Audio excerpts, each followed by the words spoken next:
Alright. Hey everybody, it's Chronofahx, your time traveling kitsune, and welcome to Zelda Fridays with more Twilight Princess. So, first off, how are you all doing today? I am doing pretty well myself. I always say that a lot. I should really break that habit. I mean, not the intro with the whole time traveling kitsune, but just the, I'm doing well. Like, yeah, it's true, I'm doing pretty well, but I need to add more variety to what I say in this little opening part of my streams. But yeah, I'm doing fine. Had a nice day to just kind of unwind a little bit, work on a few side projects, mostly with TikToks and shorts. Let's see. But yeah, things are doing pretty well, and I hope things are going well for you as well. And if not, then hopefully the stream and just kind of hanging out and just relaxing. Hopefully I can make your day a little better. So, with that, I actually have a I actually kind of want to ask a little question when it comes to my content and everything. So, what I want to ask is, are you guys good with me replaying old games, like games that I've covered in the past? Because, like, when I played Kingdom Hearts on Wednesday. At one point, I was like, I'd like to revisit old content, or it was one of the previous streams, but I asked, I was wondering, I was kind of thinking to myself that I could probably replay Okami at some point because, as I mentioned plenty of times before, that a lot of my early stuff was frankly terrible. So I wanted to go back and revisit those games, you know, give them more of my personal touch and really show how much I've grown and made improvements. Plus, I could actually go more in depth about kind of the lore and all the different things like that.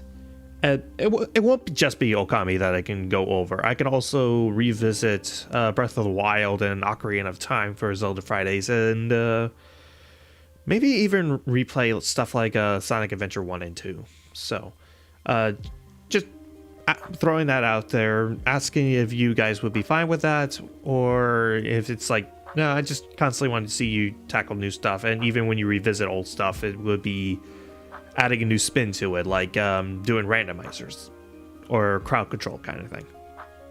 So I thought I'd just throw that out there and kind of gauge what you guys think. So with that, I think we'll just go ahead and jump into the game. So go.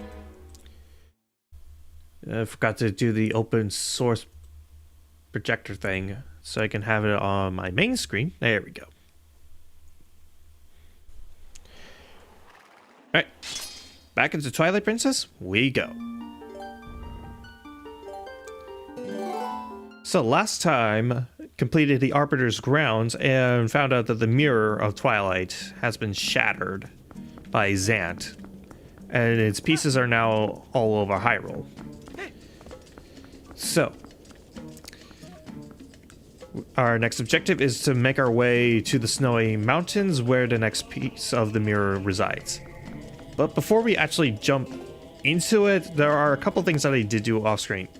Not too much, it's more just I would add a few more new games to the list of played games than occasionally revisiting already played one.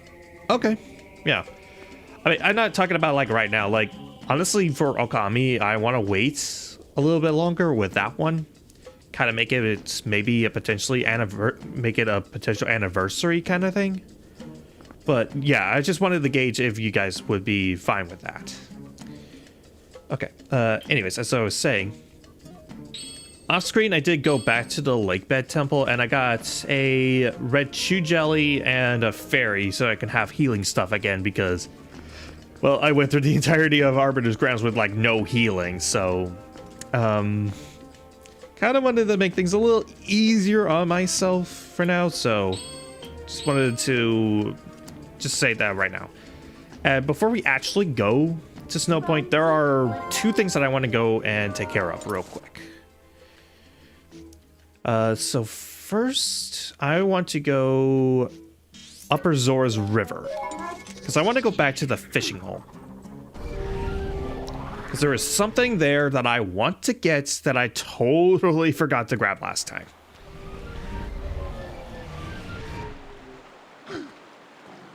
Okay, so back into human, and I want to pull out my fishing rod.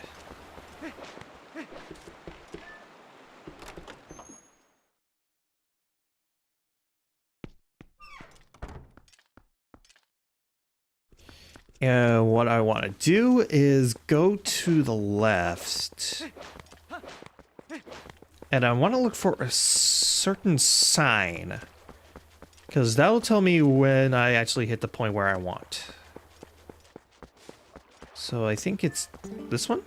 Don't litter. Yes, this one. I think I fish out towards the lake.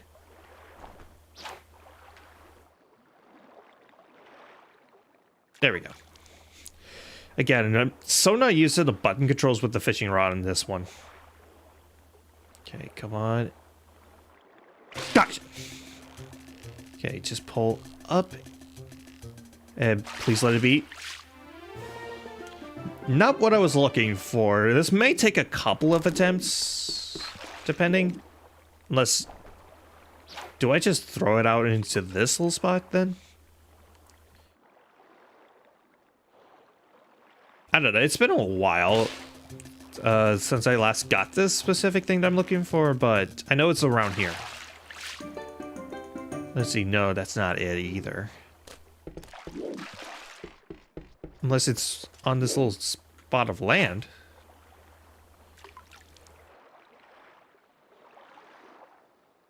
Okay, wait for it to pull down. Come on. Attach to something, please.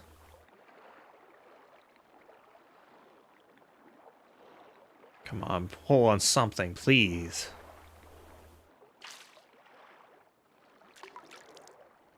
Because I know that there's something really, really good here. Somewhere.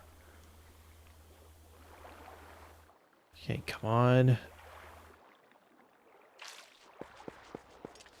Alright, around here? Let's try a more straightforward approach.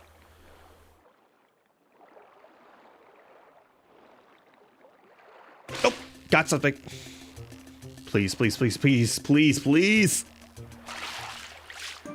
Nope. Oh, come on. Let's try the bridge again.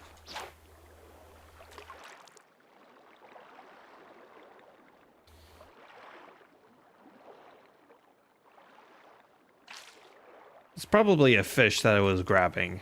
And it's not a fish that I'm looking for specifically.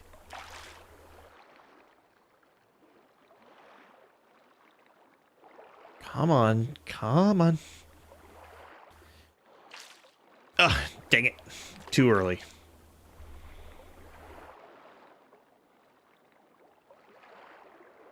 Got it. Come on. Please be it, please be it, please be it, please be it. Nope.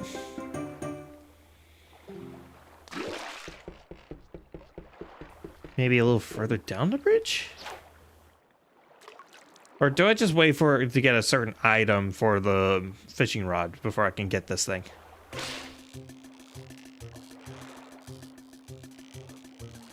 Come on. No.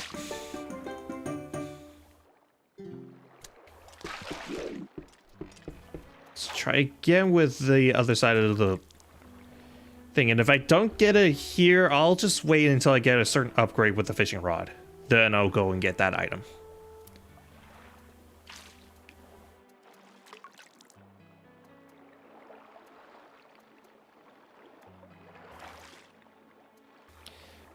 Okay, come on. Hook onto something, please.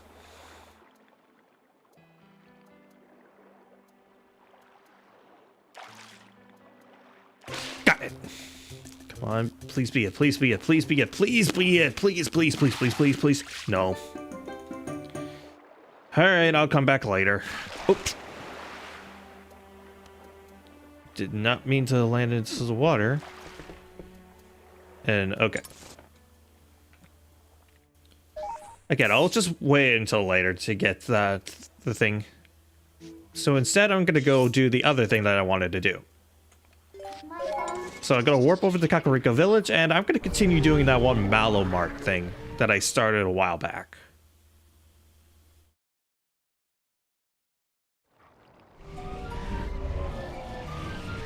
Since I got a butt ton more money, and I think I can actually continue with that. With that at this point. So I'm gonna roll on over to Mallow Mart and donate the remaining like 500 rupees that I need to do. We're 500. Yeah, I was right. Because I have 581, so more than enough to wrap this up. Glorious day! We have collected enough funds to finance repairs to the bridge connecting West Castletown to Hyrule Field, brother. Hi, how are you doing, Reggie? Those corrupt price gouging shops in Castletown are officially on notice. Soon they will rue. We hope you will continue your financial support to our efforts to sell products in the town at discounted prices, brother. Alright, so I think I leave and come back to trigger the next portion of this.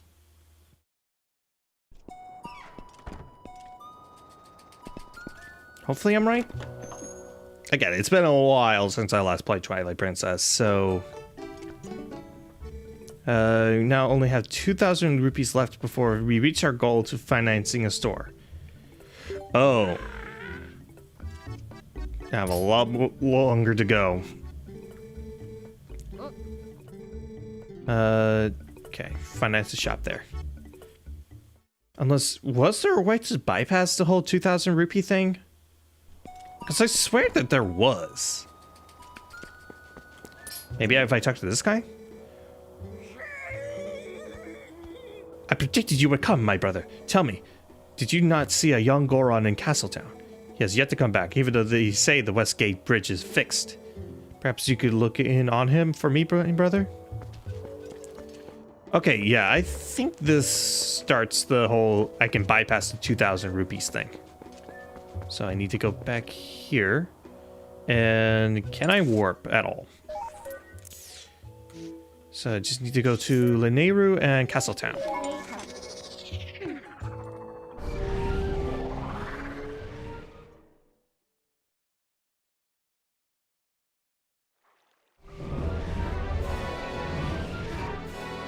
And there we go. Okay, switch back, and I think I need to go to the southern gate after our encounter with the mailman.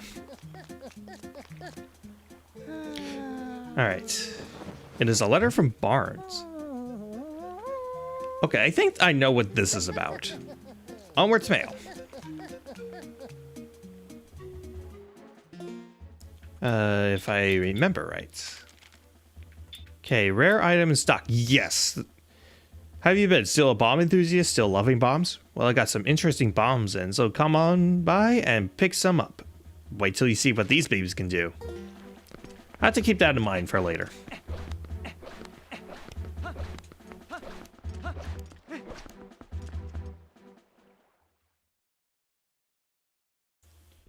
Alright, so I want to go to the southern gate and see if I can meet up with that one Goron.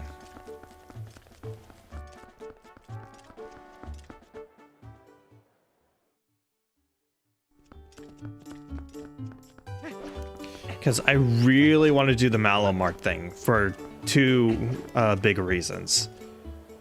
One is the final prize at the end is great and makes hero mode a lot more bearable.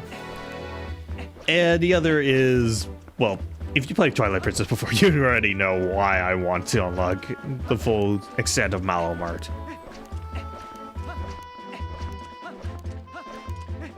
And it's not any for any like, important reason. Alright, so let's talk to this guy. Hey, you are the human, yes? The other Goron told me about you, brother. Just look at these rocks. Amazing. Is there a landslide or something? What are you doing here anyway, brother? Are you trying to pass through here? If I drink some hot spring water, it might give me the strength to break through a big rockfall like this. Find some hot spring water. Okay. So I think with that, I can go ahead and head back over to Kakariko and do the next thing. But yeah, I also found a nice little shortcut that saves time when it comes to opening up the warp menu. Just open up the regular map and then press L to open up portals. I think this is only doable in the Wii U version, but it's still a handy trick to learn, to use.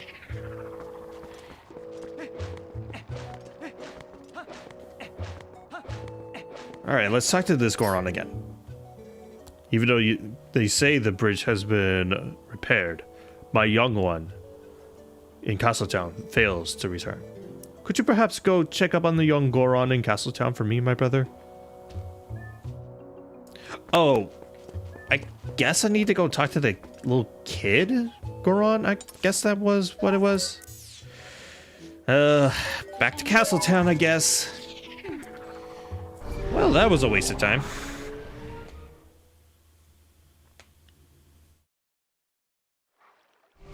Oh well.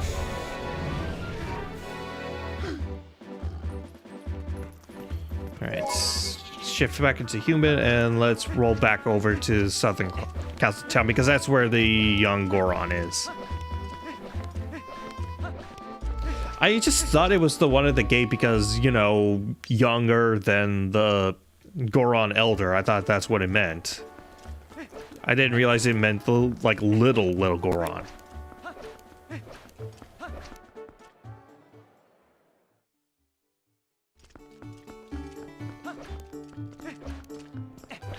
Alright, so just... Oh, I did not mean to talk to you. You've been to this place on this back street? If you take the bug tour, oops, can't say anything else. Dude, I already know. Alright, let's talk to you. My dad can't get any hot springs water to sell, so lately he just sits outside the western gate. Talk to him, all he does is sigh. Please, do something. Oh, okay. Then I guess we go west. And I guess this does give me an opportunity to see if I can get any rewards for the Poe souls right now. I only have 10, so I can't quite get the 20 Poe reward, but I want to see if I can do anything with Giovanni.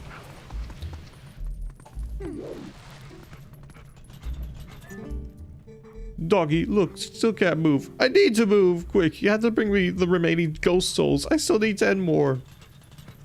Alright, can't do anything about that now then. And, you know what? Just because I can. Let's go ahead and cause a panic.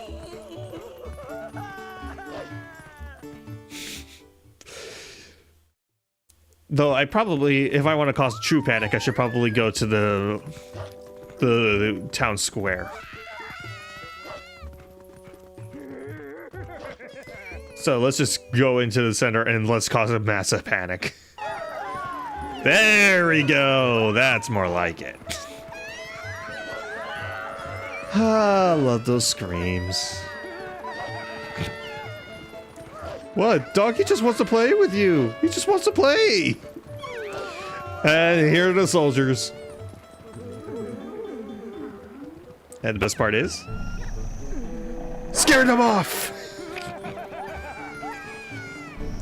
I want to see if they will do what I want them to do. Oh, yep, there we go. They occasionally drop stuff, including arrows and rupees.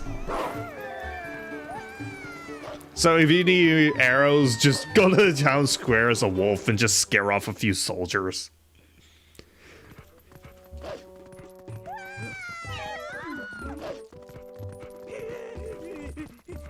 Alright, let's go out the west gate.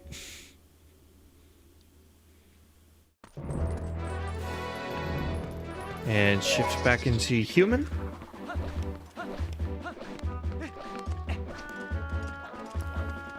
Hi there. Die.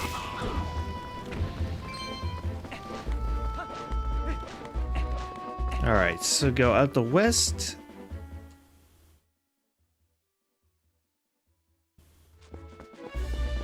Yep, here we go. There's the big guy. Oh, I do not feel like doing a thing. Now the bridge is fixed, but my body feels terrible. Just cannot go look for stuff to sell. You know, all I really need is to shower myself with some piping hot spring water to get back to feeling normal. Alright, I think with that, I can go ahead and go back over to Kakariko and officially continue with that quest.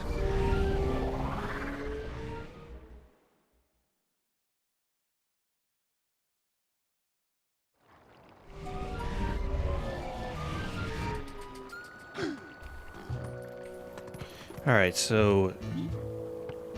Oh, am I was just within view to not transform back.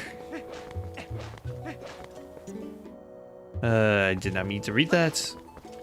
Alright, now will you actually do what I want? Did you see the young Goron? I'm farsighted in all things, my brother. I'm sure he is hanging in his head somewhere around the west gate right at this moment. Here's the plan, my brother. I will prepare some hot spring water, and you will douse him. Will you do it? Oh, I see. I am counting on you to make the run, my brother. Hot spring water cools as time passes, so if you do not hurry, you will end up with plain old cold water, my brother.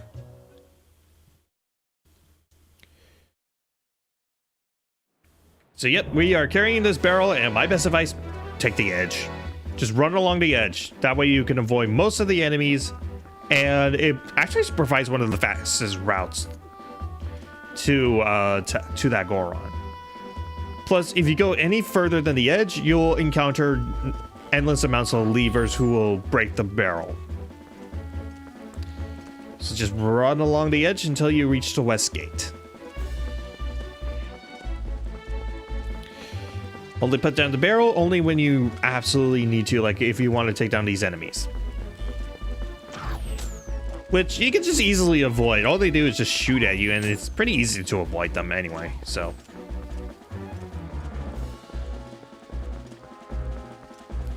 Okay, just keep on going over to... Yep, he's in sight.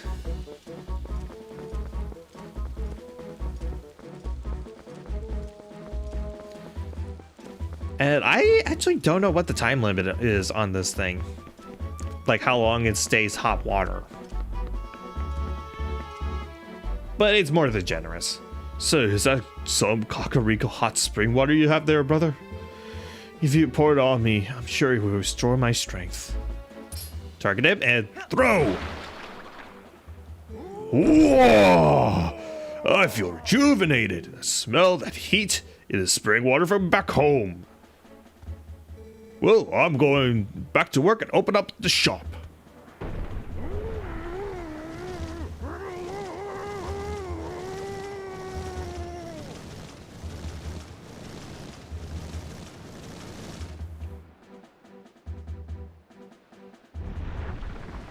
Wait for him to come back, and there he is.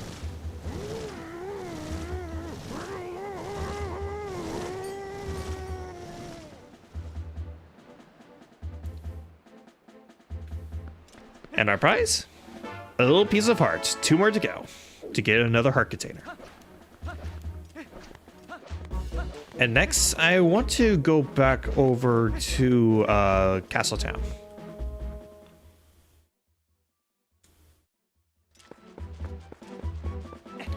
Because I want to open up the southern gate as well. And I think with this, I should be able to do that now.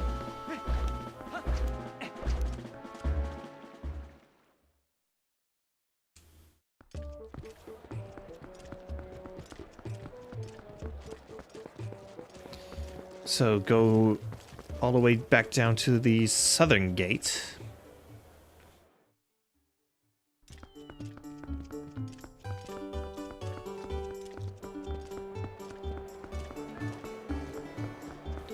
Alright, so I want to talk to Yes. Father's all better. You can work again. Oh, I remember you, brother. Thanks to you, we're now able to open up shop again. I will give you a special price on hot spring water. How is 20 rupees? Oh. Great, I had to use up one of my bottled items that I spent some time off stream getting. Oh well, this is for a worthy cause. Got some hot spring water. If you drink it, I think it restores... Yeah, it restores all your hearts.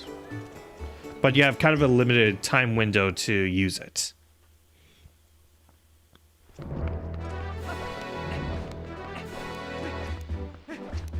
Because what I want to do is go down to the south, and I want to give this hot spring water to that Goron that's down there.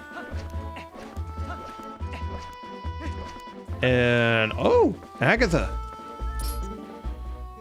As of now, I have 4 bugs at my castle.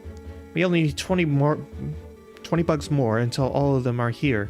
Please, do your best to find partners for the ones that are not already paired up. Yeah, she'll just occasionally just be out here, trying to find bugs. Brother, you have the sweet smell of hot spring water. If I took a drink of that, I would feel so strong I could probably get rid of these rocks. Well, if you want me to get through here, could you give me the hot spring water you have there? Sure.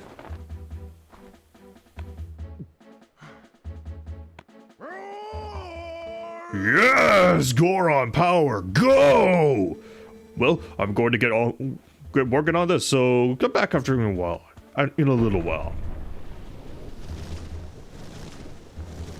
If we try to touch him, it knocks us back, but it doesn't do any damage, so we're good. Of course, what it means by a little while, just leave and come back constantly. I have a feeling. My gut feeling was right.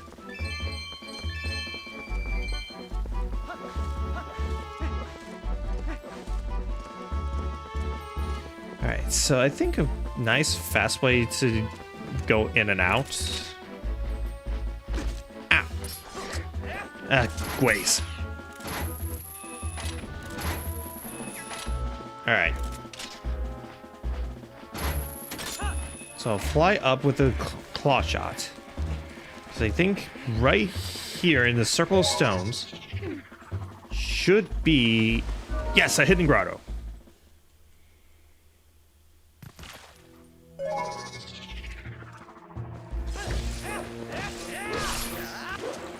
Oh. Out of the water. And get rid of a bunch of these with a nice spin attack. And there we go.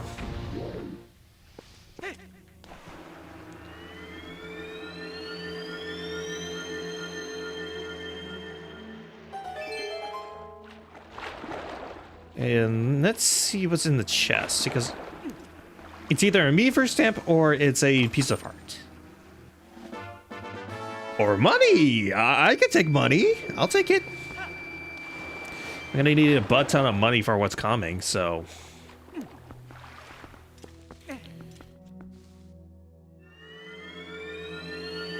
See my hat phase through my shield. Now you can never unsee it. Alright, let's see the progress on that boulder there.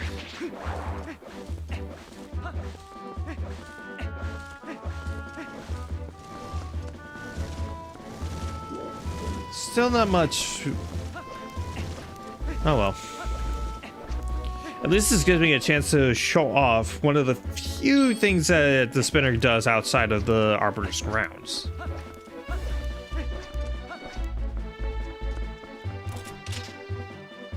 So first I want to claw shot. Surprisingly very precise, I have to be there. Drop there, and... jump! Yes! At long last, we could get this chest. And inside is a Meaver stamp of Surprise Zelda. Was it worth it? Not really. But am I a lot more content now that I've opened up that chest that's been driving me nuts for a while? Yes. Okay, so if I go up here, I thought I saw something on the yeah. Yeah, it looks like there's a treasure chest on the opposite end, but there's not a claw shot thing over there. So I have to tightrope my way across.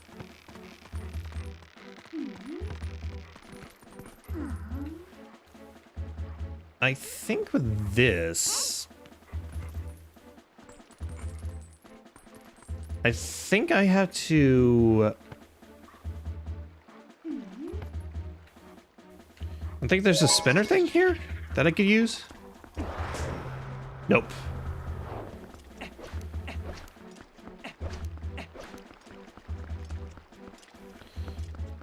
All right. Yeah, how do I get up there?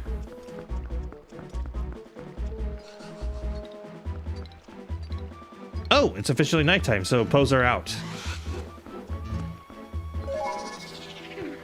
Oh, what? Is Agatha getting closer and closer, and that's why I wasn't allowed to be transforming?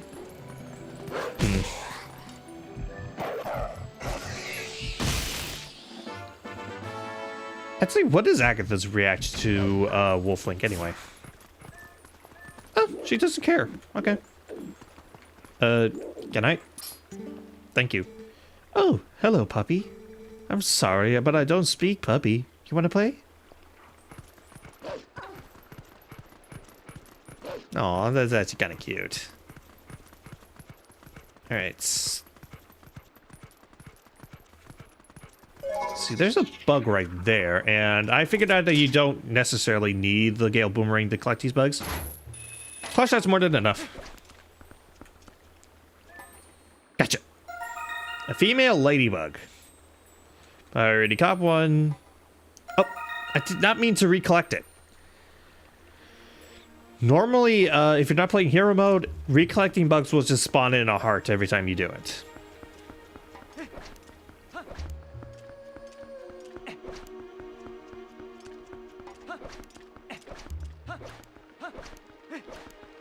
So I think what I'll do is just, I'll leave and come back out. Like leave to Castletown and then head back out to see the progress on the boulder destroying thing.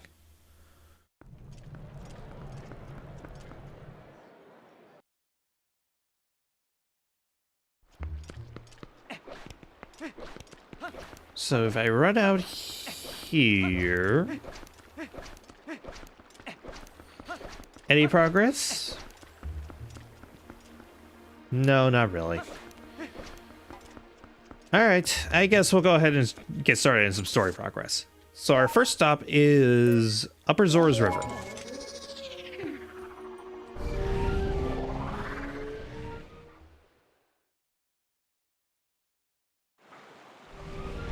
Because that is clearly going to take a while. So might as well do some story stuff while that's going on in the background. So I want to go over this way, I think. Oh hey, there's a Poe over there. So go wolf. And I'll just swim across. Come on, doggy. Doggy paddle like your life depends on it. There we go. Because even though I'm not going to get every Poe, I'm going to get at least enough for the first reward, because I think it is a worthwhile reward.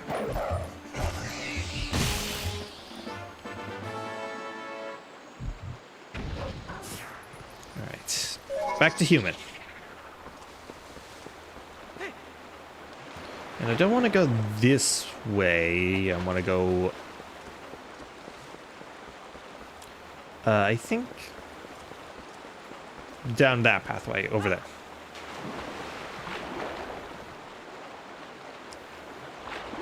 So I kind of ran around for no good reason.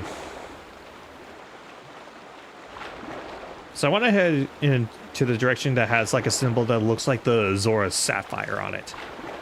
Kind of a neat little detail.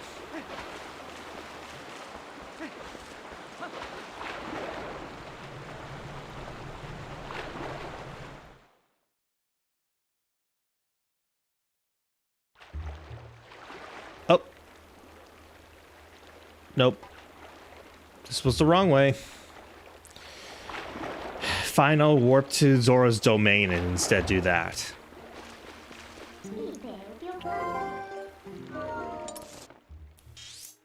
Okay, Zora's domain, and we want to go south from there.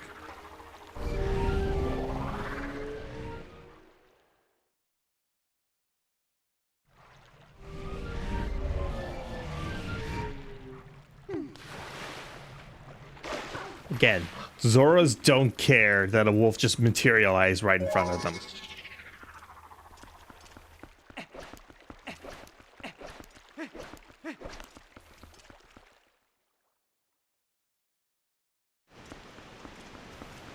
Okay, and yeah, I'll just dive down.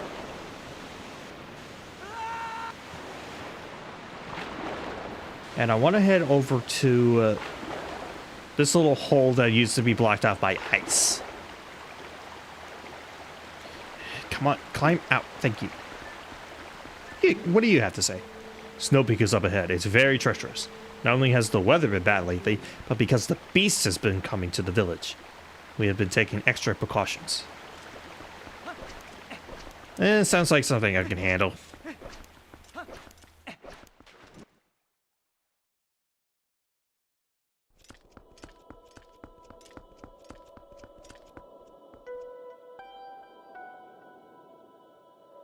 Welcome to Snow Peak. Forgot about you, buddy. Wasn't expecting to see a Zelda stream. How you been? Yeah, I've been pretty good. How about you? My dude.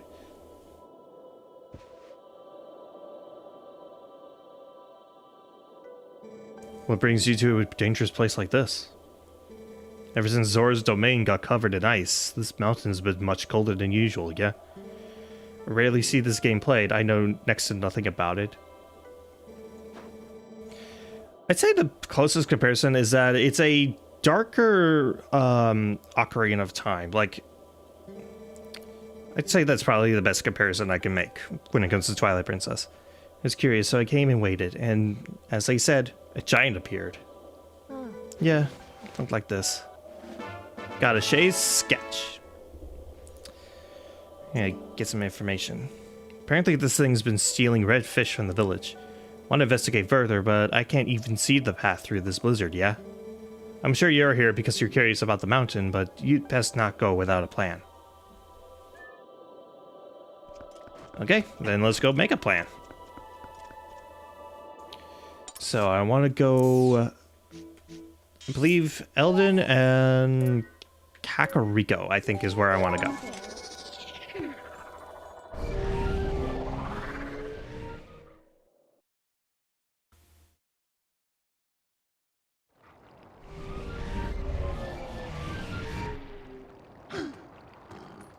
Alright, so shift back, and I should go to, I think the graveyard is where I want to go next.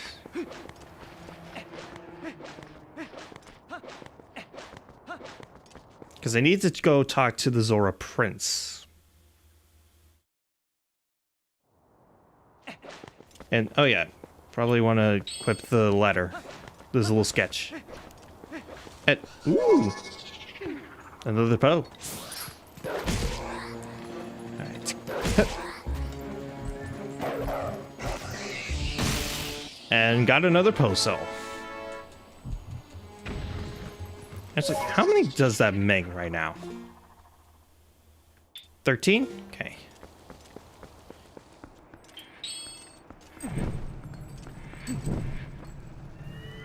Can't believe I went through most of the playthrough without doing that. Alright, so I want to open this. Get 50 rupees.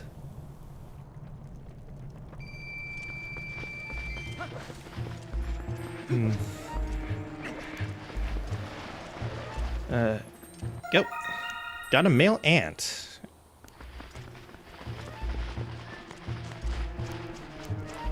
Just copy with burn bridges and you're handling it. That's good. I'm sorry about having to burn bridges, but I'm glad you're doing all right. But right. Is your name a dude? My mother came to me in a dream. She showed me your image. She spoke of a youth who would save our domain and steer my fate. One name, my dude. I must thank you for all you've done. Is there anything I could ever do for you? Please, tell me. Please. You could tell me about this. The Beastman of the Snowy Mountain, perhaps. But more important is that this red fish it is holding. It must be a reek fish. That is a rare specimen found only in Zora village. It feeds on a valuable type of coral. But even without that bait, even our best fishers cannot catch one. Look closely, my dude. My earring is made of this coral. I would like to give it to you. Got a coral earring to attach to our fishing rod. I received it from my mother. It's fine. I no longer need it. As I look at you, I get a sense of what my mother wanted. What I should be doing now. I will return to my village. The reekfish can be found near the mother and child rocks in the waterfall basin near my village. The fish are red, so I think you should be able to spot them.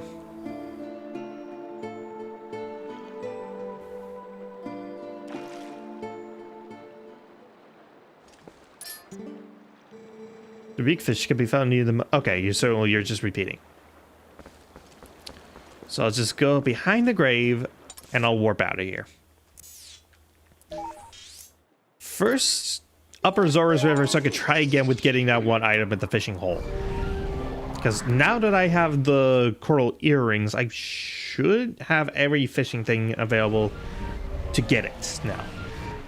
Because the coral earrings is really the only upgrade to the fishing rod right now.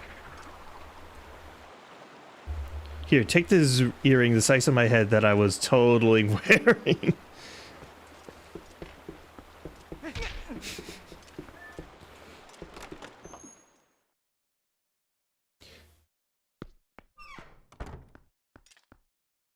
Alright, so equip the fishing rod, which actually does show that it has the coral earring on, which is kind of a neat little sprite update. I think that's neat. Kind of used to it by now. It happens to me a lot online. Just lurking around the net to try and find streams that catch my interest. Okay.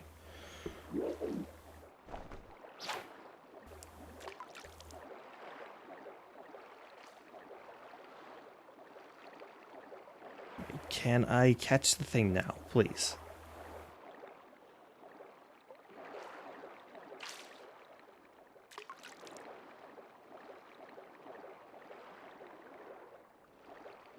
Okay. Hopefully I can get what I need, please?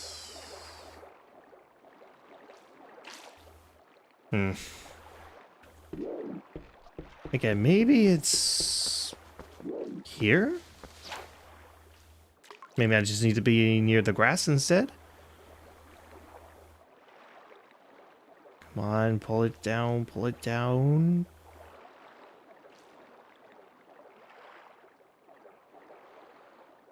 Come on, come on. Nope. Come on, I really want this item, please. Please. Please, please, please. Please. Let's try over here.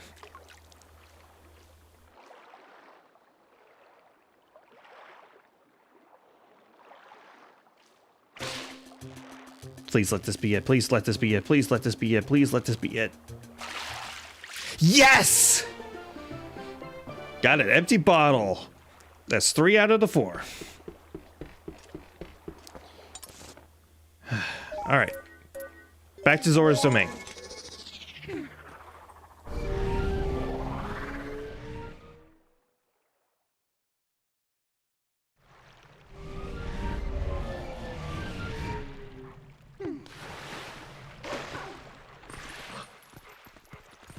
All right, so I want to transform back, and let's make our way back down to Zora's River.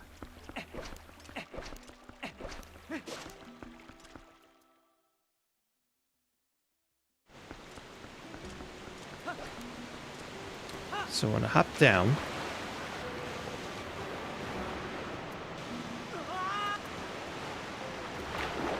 Swim on over to... And I want to go fishing.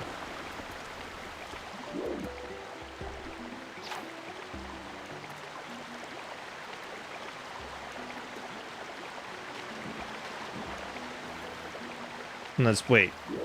No, it needs to be near the Mother and Child rocks, so I need to do a little bit of climbing before this.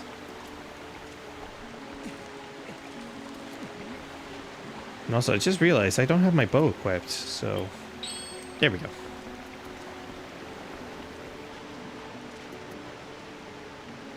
Oh, it's over there. On top of that, I see something floating off in the distance. I can't tell if that's a bug or if that is a Poe. Also, yep, there's the reek fish. Oh, it's a bug. Might as well catch it. Come on. Gotcha. Male dragonfly. And good, it's one I haven't caught yet. Alright, let's go fishing.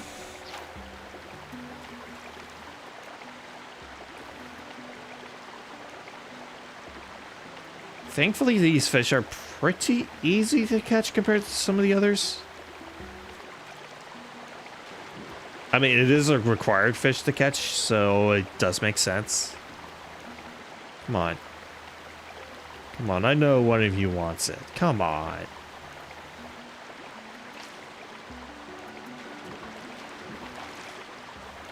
I keep on missing the timing with this thing. Come on. Come on. I should really wait for it to completely submerge. This seems to be the best timing. Keep on thinking I have to pull up at the green, but I can't wait until it's just completely submerged.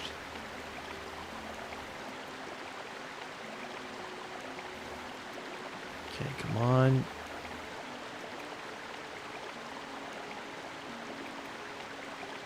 Got it.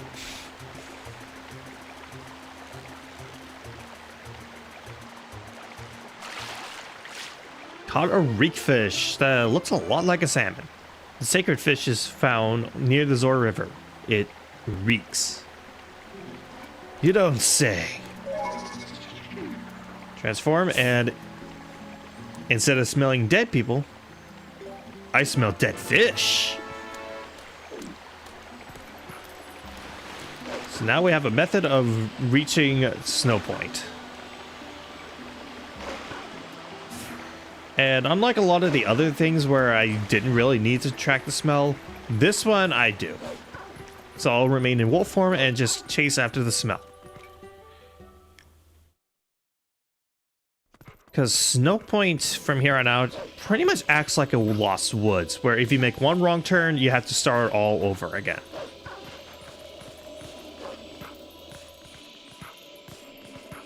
So I'll just hop across this river and... or more of a lake, I guess. And there we go.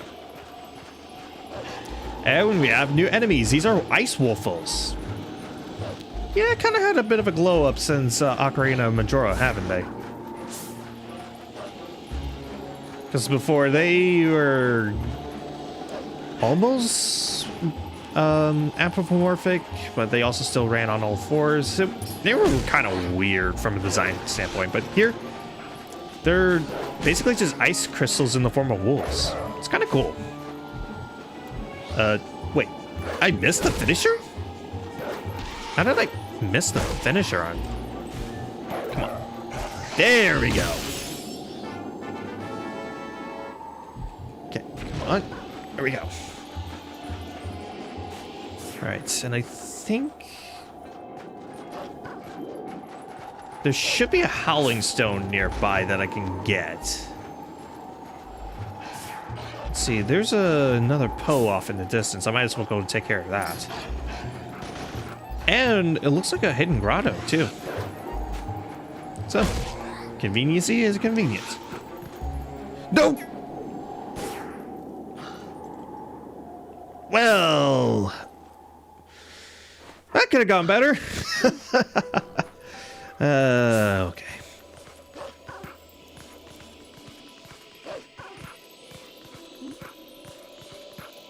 Alright, how many Poes am I at? 14. At the location, there's another one, so I don't have to worry too much about that. Plus, I've already lost more health than I think I should at this point, so I'm just gonna wait. So I just gotta make a mad dash for the next location, along with the Howling Stone.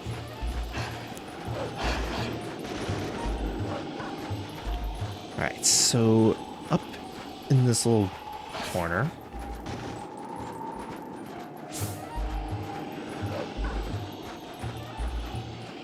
So I'll run around here, and is this the location with the Howling Stone? No, it doesn't look like it. So I'm just gonna keep going. And I climb up.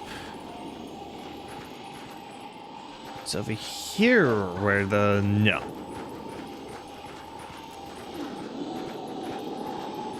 I'm trying my best to look for the Howling Stone because this is probably one of the more easily missable ones in the game.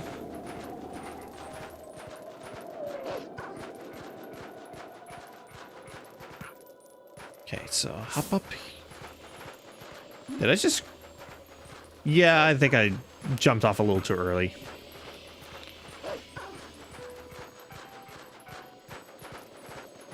Alright, so go around, stay on. I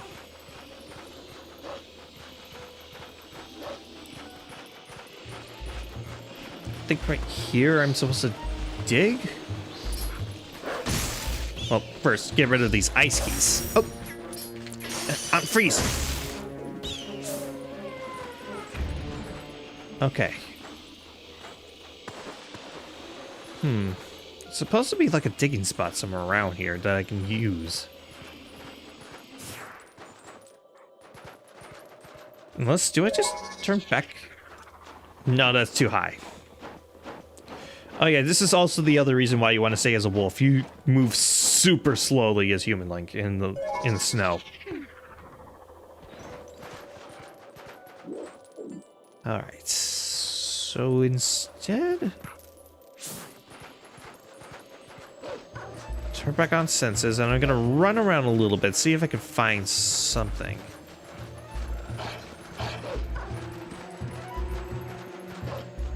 No, nothing so far. Let's wait. No.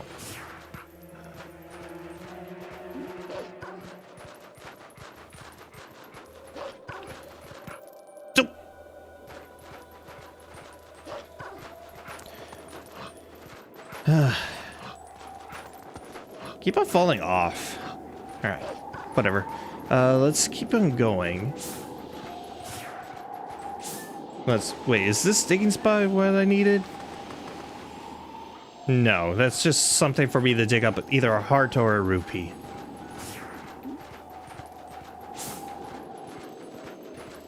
Yeah, and there seems to be nothing. So let's just keep going.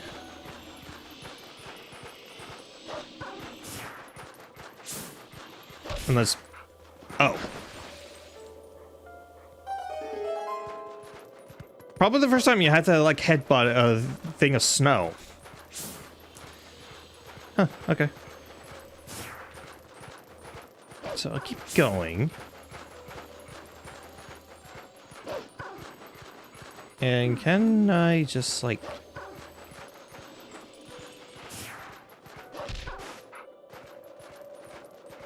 Okay, here we go. And, oh hey, Howling Stone.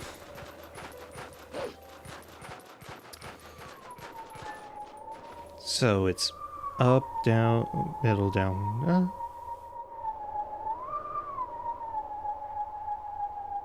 That's too much for me to memorize, so...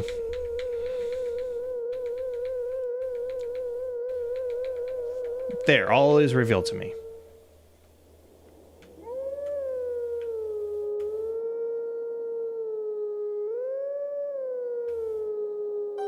There we go.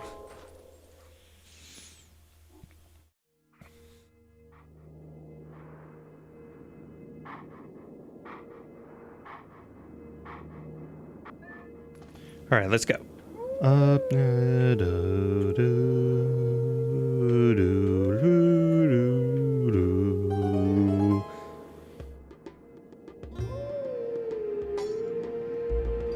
Yet another tune that is completely original to Twilight Princess.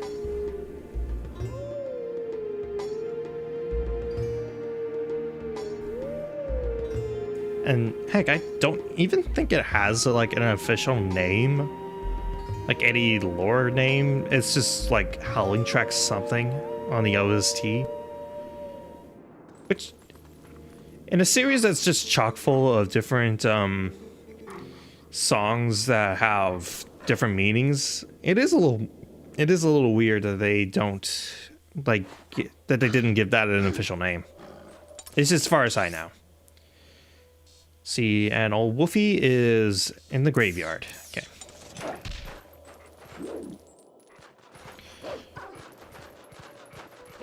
Alright. right, and next, I think this is, yes, a little digging spot to get out.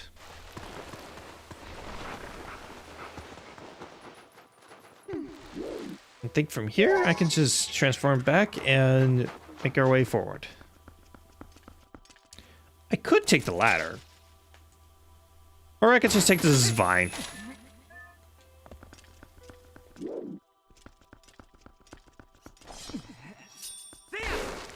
Break all of that.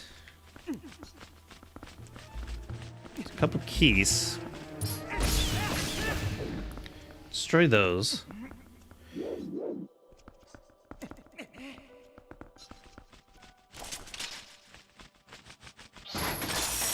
Ah! Gotcha. Alright, as soon as I get a warp point, I'll go back and heal.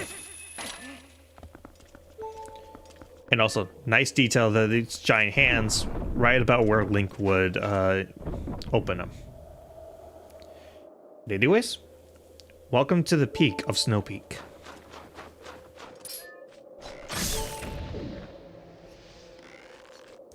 Alright, so...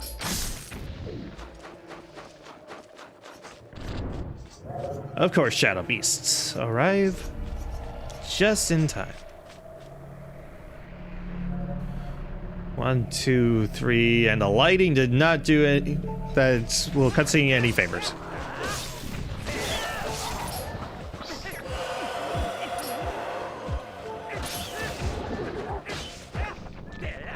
Ah, gotcha. Okay. So, I want to. Ah, I missed. Yeah. Now we have an easy way back up to the top of the mountain.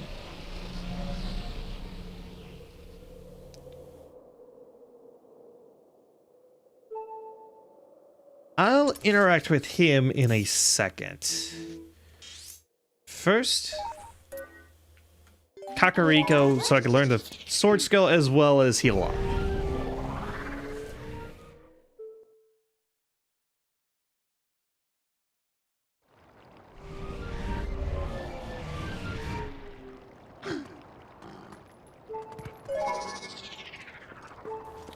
So take a little soak. And, oh yeah, I guess I can go ahead and take the fishing rod off since I don't need it for the rest of the game. Other than one very stupid detail that, yeah, I'll definitely show off.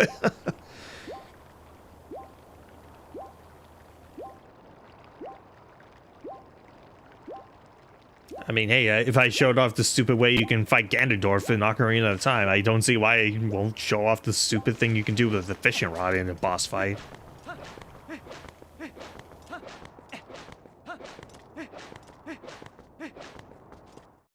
Back into the graveyard.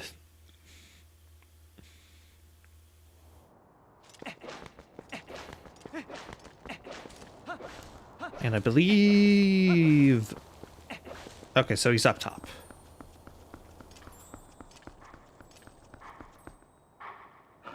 Hey, big guy. Teach me your ways.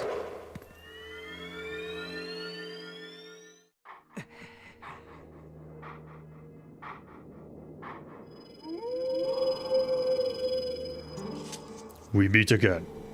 There are but a few hidden skills left for me to teach you.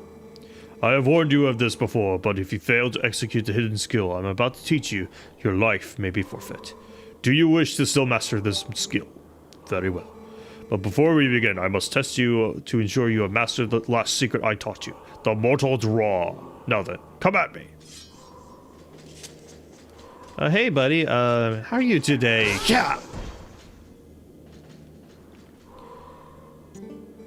Excellent. It appears you are certainly capable of performing my lost art. Very well. My sixth hidden skill is the jump strike. Let it be hewn into your mind. This one has a few niche uses, but it's still a pretty good skill. One of the basic sword techniques is the jump attack. It inflicts great damage, but none could call it effective against multiple foes. To perform the jump strike, prepare a jump attack, but focus power in your blade. The surge the blade releases can strike all enemies around you. This is the jump strike. Lock on and press A and hold. This is why I say it's kind of niche, because you have to charge it up, and most enemies probably won't give you the chance to charge it. But if you get it to work, you can take out a lot of enemies at once. Impressive. Do not forget the timing for releasing the power you just felt. 6 hidden skill, the jump strike has been passed on.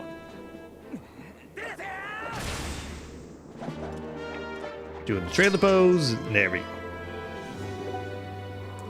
There is but one hidden skill left for me to pass on to you. You are already endowed with the strength required of the hero. Do you not already feel the courage granted by this strength as it guides you step by step towards your true enemy? Believe in your strength. Continue to push forward unflinchingly and without straying from your path. May we meet again.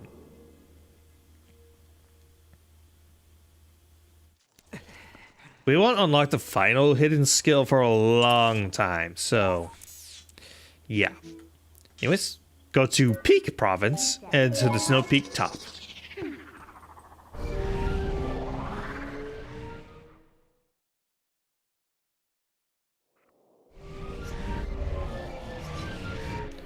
Oh my gosh, so many ice keys. Need the bucket. Oh, I did not mean to do the mortar draw, but you know what? That worked. That worked. Oh, ho! I heard ruckus and just human. I see humans not often. Why human come to snows? You on spiritual journey? Look for true self? Sure. You look for a long time. That was joke. Yeti's joke too. You look for something else. Tell truth.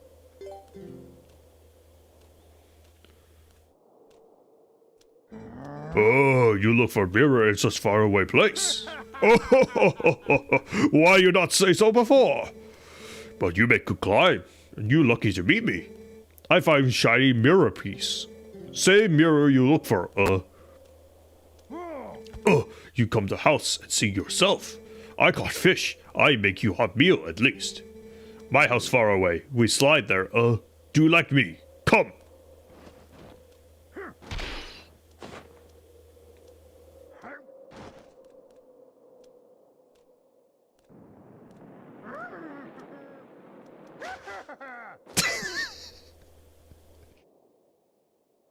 He's one of my favorite characters in this game. I love this guy.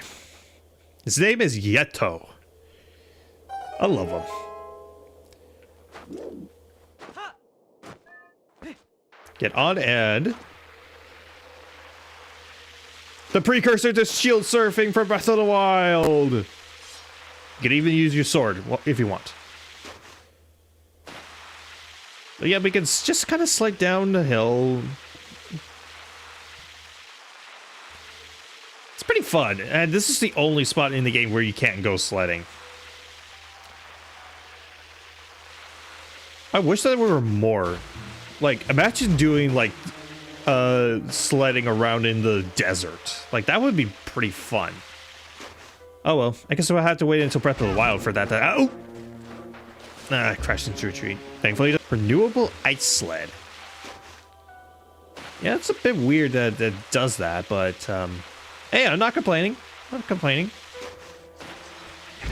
Oh.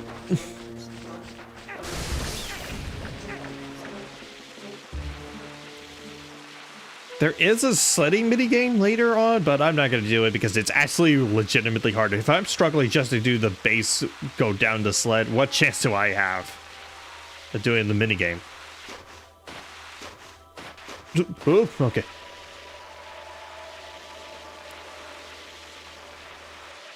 Alright, down we go, and final little curve.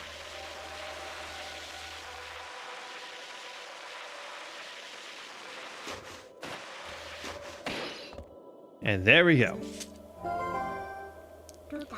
Here? What's with this guy? He's got a nice place for Beast Man. So, if the Arbiter's Grounds was the first, like, really great dungeon in Twilight Princess, then this is the absolute best dungeon in Twilight Princess. Welcome to Snow Peak Ruins.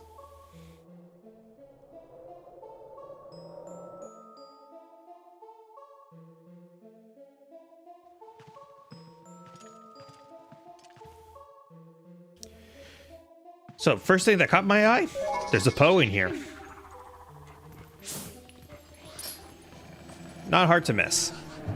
So, avoid the scythe and gotcha. Jump back and hit. Got your soul.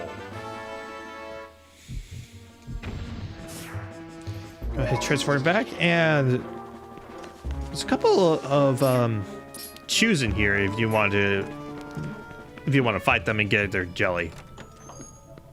But I'm not interested in that. In here, who? Sorry, I have sickness. Come closer. This is Yetta. You cute little human. Husband told me you come. You want to look at mirror, My husband found it, but it pretty thing, But since I got mirror, I get sick, and then bad monsters appear. So many bad things since mirror. So we locked bedroom on 3rd floor where it hangs. Wait, I tell you where key is. I got the map.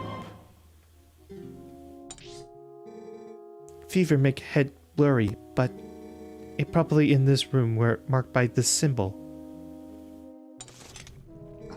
But right now, can't even get up. Would you bring it to me, Start with door right here.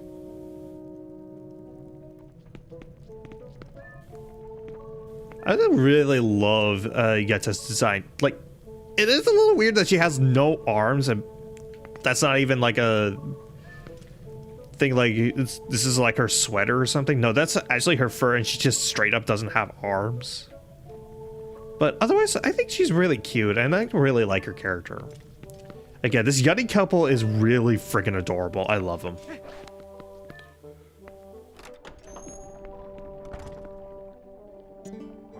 Oh, you! Wife, look bad, Not healthy since mirror. So I make soup for her. Fish from Zora village are most nutritious. You tried, You save some. You have some. It give you energy. This is the reason why I wanted to get a 3rd bottle initially. Because, yep, you can actually get endless amounts of soup. The simple soup can only restore 2 hearts, but it's still renewable health recovery in hero mode is invaluable. What flavor for soup, Can't decide. Okay, so put the spinner back on and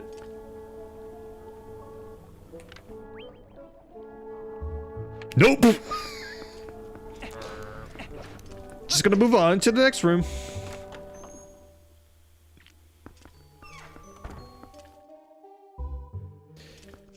All right, so this room. You remember how I said way back in the Sacred Grove how there was a certain puzzle that caused me so much pain that I basically haven't memorized? This room is it for me, for Twilight Princess. I mean, yeah, this seems pretty easy at first, and yeah, this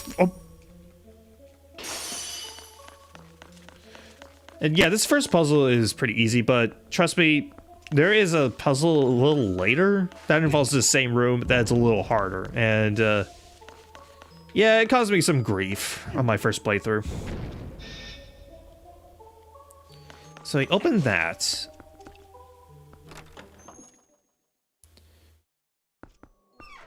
And we step out into the main part of the Snow Peak Ruins. So dig a dig underneath the little gap.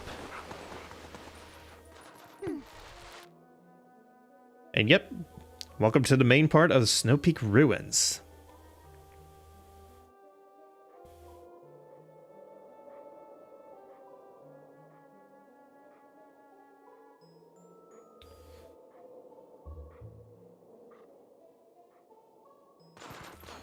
And we have a couple ice waffles to fight. Or maybe not. Don't necessarily need to. Open that to get I Got His Monkey. Okay. So... why are you just running into the box? It takes a couple of hits from Wolfling, so I would actually recommend fighting him as Human Link instead. Because I think it's only like 2-3 hits from the Master Sword to defeat them.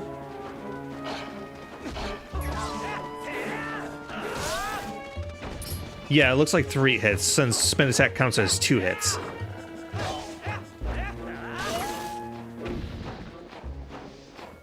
Alright, back to Wolf Link, and let's wait. Oh, I need to be human to open these doors.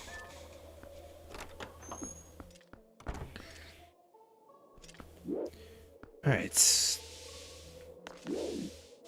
And here we have another new enemy. I'm blanking on their names, but they're little ice balls. Hit them, and they kind of just spin all over the room.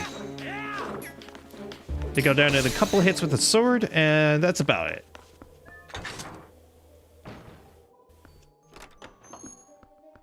Go into this room, and yeah, there's these guys, but yeah, Spinner is actually one of the most effective ways to fight these things. Because if you hit them just right... No? Huh. I really thought that the Spinner would be one of the more effective ways to fight these things. Huh. Okay, never mind. Never mind. Ignore what I said about the Spinner. It's weird because the Spinner is actually a surprisingly good weapon, even outside the Arbiter's grounds. Break out of the ice. Let yourself be frozen for too long and you will sustain continual damage. So go ahead and drink the soup. Especially considering I'm not going to be needing that many items outside of the claw shot and the bow and maybe bombs for a little bit.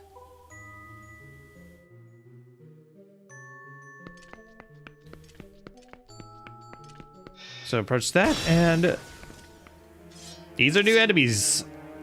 I'm blanking what they're called, but I just called them Icemen. And you can defeat them one of 2 ways as of now. First one is basic sword fighting, particularly with the Helm Splitter. Nope. I did not mean to defeat both of them at the same time, but because I wanted to show the other way to defeat them, but it works. It works. The other way I was going to suggest is using bomb arrows. So if there's way too many in the room, just use bomb arrows to fend them off. And got an Ordon pumpkin. What's this? This isn't right. She got the wrong location. I want to go back and try and get her to remember where the key is.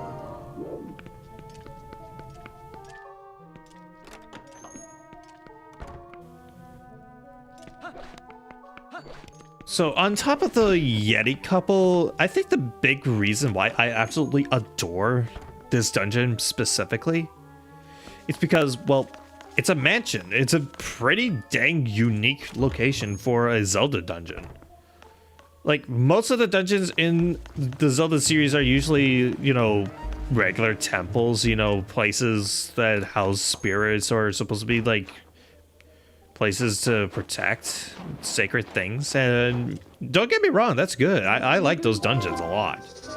But the fact that we got this unique location with just a giant maze-like mansion, which mansions can be maze-like, It's a really cool and unique idea, and I take full advantage of it.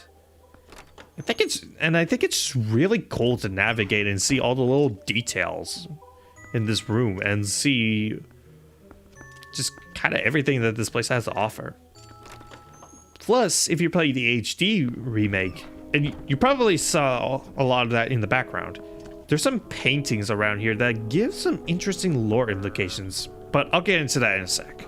For now, let's give the pumpkin to this guy. What flavor? Oh? Pumpkin! You want pumpkin, huh? Jeez, you could have just asked. Pumpkin, pumpkin, Thanks, you taste if you want. Don't mind if I do. Goes from simple soup to good soup. Replenishes 4 hearts. Needs more punch. Needs something. I'll take this opportunity to heal and refill on soup.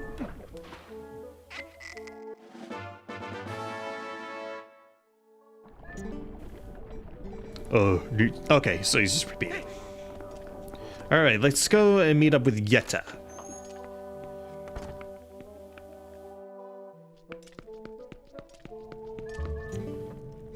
You find it, what? Pumpkin? But why there? No good, where I leave it? Maybe in that room. Go to room marked by symbol. Check room I marked on map, And she kindly unlocks the next room.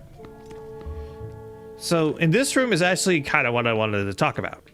In the original, like, GameCube and Wii version, these paintings were very low resolution, and so you couldn't really make out anything on them, but in the HD version, you can kind of make them out. Like, here is the Arbiter's grounds. There's an image of Hyrule Castle. There's a place that we haven't been to yet, but will in the future. And then out in the main foyer, like out in the main entrance,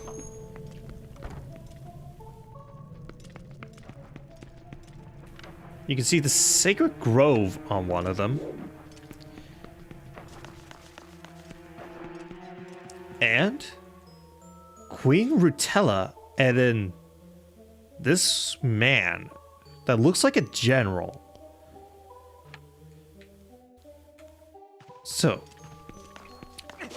in terms of lore, this gives an interesting implication about who owns this mansion, like who lived in it prior to the Yetis. But first, I want to quickly acknowledge that in the Twilight Princess manga, they say that this house belonged to Ashe's family, and that they decided to let the Yetis live there after they proved they weren't a threat. But again, Twilight Princess manga is technically not canon, so I just wanted to say that, just to get that out of the way. That is one idea that people have tossed around for who owns the Snow Peak ruins. But me personally, I kind of subscribe to Chuck Conroy's theory as to what the Snow Peak ruins are. And that is, I think this house belonged to Rauru, as in the Sage of Light from Ocarina of Time. Because the man in the painting does deeply resemble him. This game takes place roughly a century after, and Rauru is probably the sage that carried out the execution of Ganondorf, considering that that execution would have taken place roughly around the time that Link would have warned Zelda and the King about Ganondorf's treachery in the future. So it does make sense that Rauru would be, like, given rewards, and probably given this mansion as a reward for his deeds of executing a traitor like Ganondorf. I don't know. Feel free to disagree with me, but that's just my theory.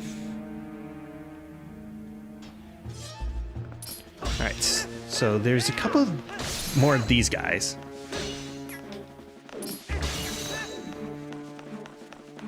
And there's a little cannonball right here. Gonna take that. And this cannonball insta kills ice enemies. So good thing to keep in mind. I missed. All right. So walk around and unfreeze.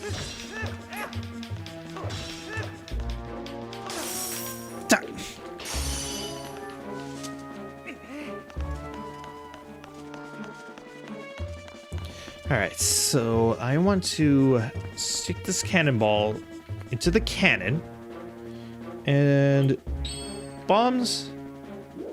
Let's see, which way am I pointing? Okay.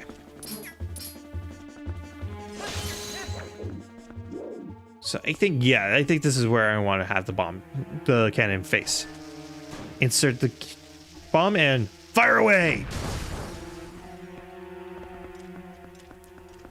Yeah, it's just so satisfying to just launch a cannonball and just see where it goes. That is just another reason to love Snowpoint Ruins. You get to fire a cannon. How many Zelda games can you say you can launch a cannon out of, outside of Wind Waker and Phantom Hourglass?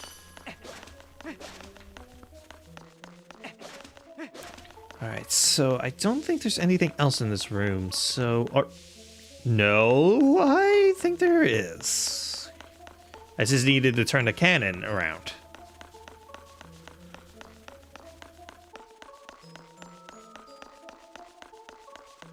So I want to grab and push this into this direction. There we go. And almost froze myself. Grab this cannonball. And just kind of walk along the ice, dealing with a little bit of ice physics, but it's not that bad. And that is actually another thing I want to commend Snowpoint Ruins for. It's an ice dungeon, but it doesn't suck.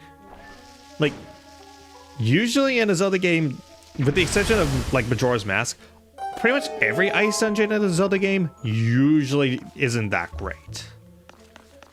Like, seriously, Ice Palace in Link to the Past was terrible. I hated going through that place because of all the ice physics and just how much of a difficulty curve it was. But here, the ice physics aren't that bad, and it's still a pretty fun dungeon with a lot of clever puzzles. So I have to give a lot of credit for that. Okay, so take out these and just knock them. I'll just knock these guys out of the way. I don't necessarily need to beat them up. All right, control stick, please do not screw with me. I know you kind of have a tendency to do that lately. And I'll knock you out of the way. Hop across. Hop. And grab this. Get a me for stand for the letter B.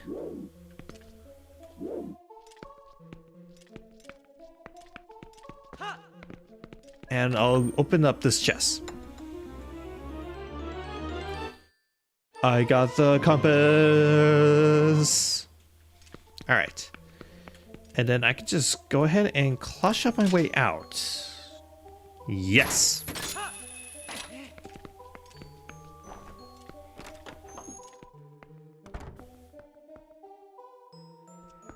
So now I want to get out of here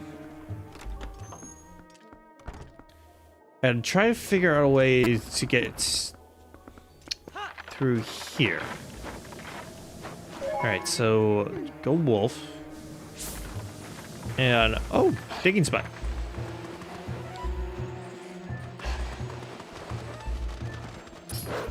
Okay, so take out the ice wolf while avoiding this guy. Okay, beat them up. Beat up. There we go.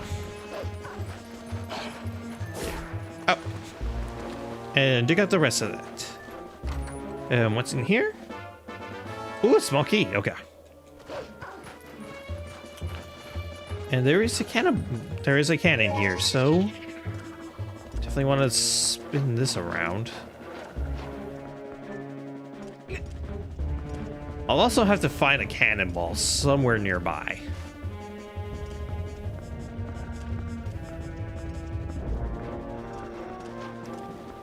And it looks like I've found where I need to go. So I'll run over here. And let's unlock.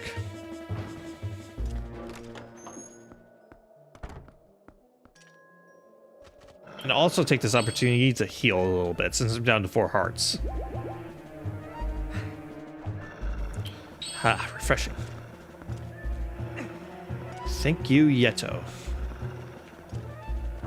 Alright, so I want to grab this and hang on. Place that here. And can I... No, I can't interact with that. There's a little gap, so I can't quite reach up to it. And... Can I... Can I just... Thank you. Roll that down here. Avoid the white wolfos. Avoid the white wolfos. Oh, wait. I can kind of see it now. I can kind of see that the slightly blue snow. Yeah, that provides a nice pathway for me to walk on without sinking deeper into the snow. Huh, it's actually kind of clever. And fire!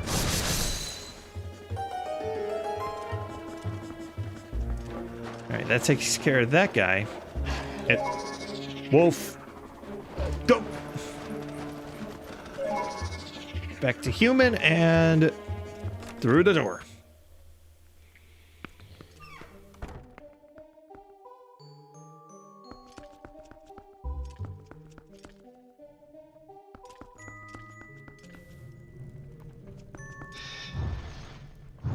You didn't think it would be that easy, did you?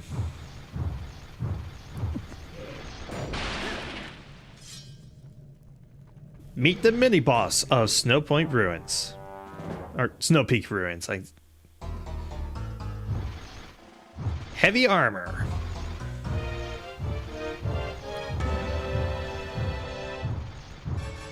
And why do I have a feeling that he's based off of like the first enemy that major enemy that you fight in Link to the Past?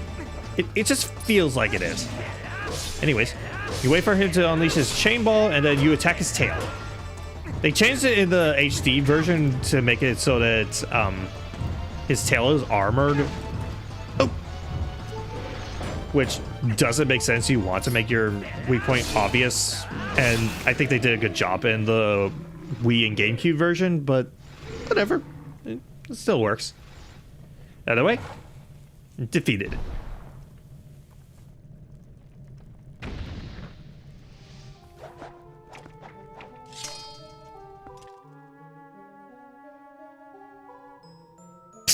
Just look at this giant pile of metal. Alright. But in all seriousness, take it. Got the ball and chain. And just like with the spinner, why hasn't this come back in another Zelda game? This is legitimately one of my favorite items. First, I'm gonna step through here and... Look at this! You're swinging around a giant ball and chain. And heck, even when you're just swinging and aiming with it, it can still destroy things and deflect certain projectiles.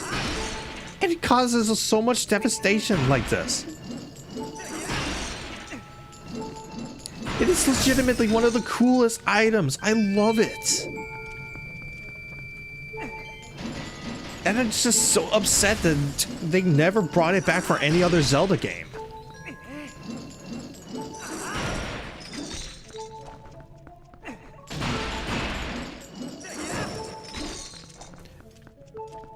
Alright. But anyways, open this and order on goat cheese.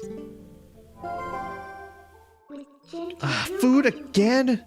Yeah, I had a bad feeling about this. She didn't seem very sure of herself. Oh well, let's head back and hope she had some other brilliant idea. Come on, give her a little bit more credit. She's sick, okay?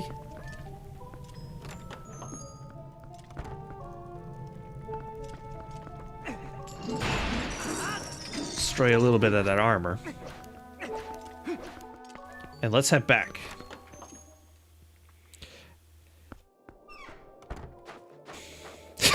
It's right through that cannonball. But yeah, with the ball and chain, we no longer need the cannon to destroy the ice. We can just transform and get out of here, get out of here, get out of here.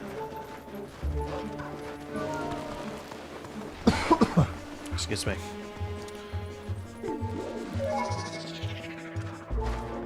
Alright, so I want to destroy this. And that provides a nice little shortcut to that spot if we need to. But let's go back in and see about... Well, I'll deal with that in a sec. Right now, I want to get me some soup.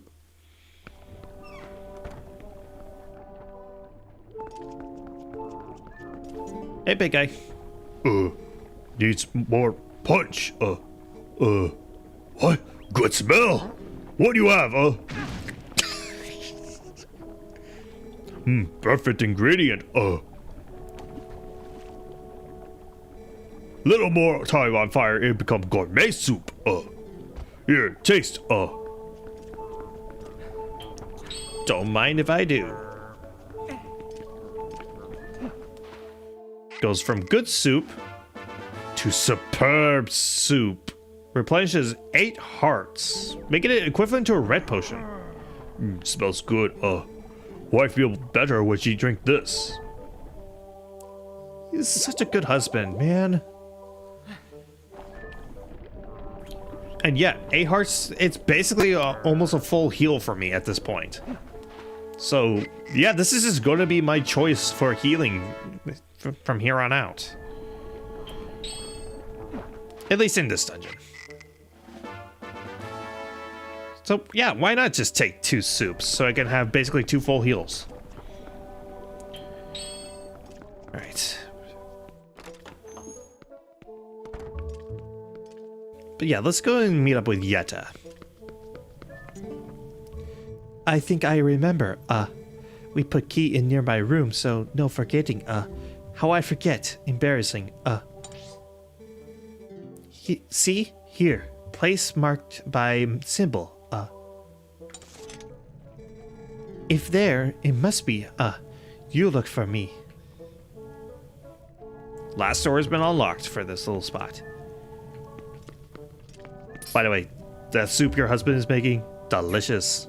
Really healed my soul.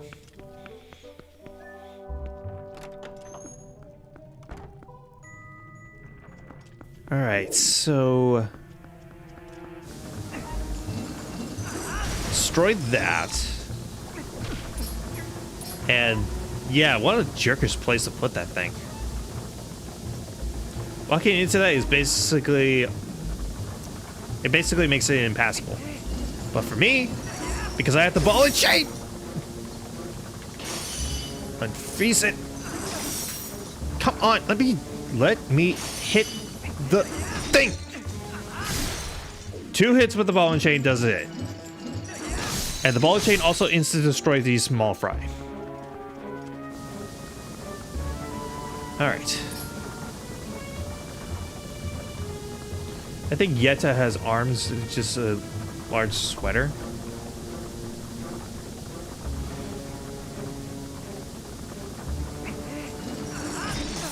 Well, I don't know, but why would a Yeti wear a sweater? Plus it looks... plus I don't see much of a line that would show that it is a sweater. I don't know. That's what I thought too. like when I first played through the game, but I don't know. The more and more I look at Yeta's character model, the more and more I think it's not really a sweater. I don't know. I could be very wrong about that. I have been plenty wrong about other things in the past, but yeah. Anyways, drop down here, and there should be, yes, a piece of heart.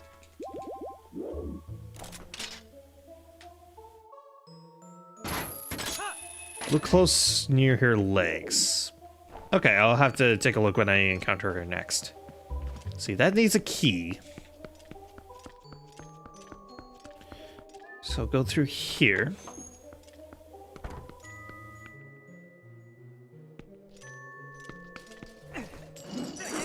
Destroy them. Hey! Now for the new way I can destroy these guys. Oh! As soon as I can freaking hit, they go down instantly to the ball and chain. Not even their spears are good defense against them.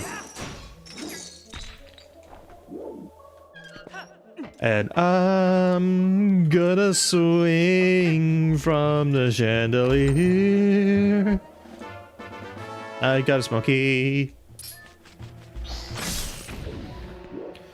Alright, so I'm going to go ahead and claw shot my way back.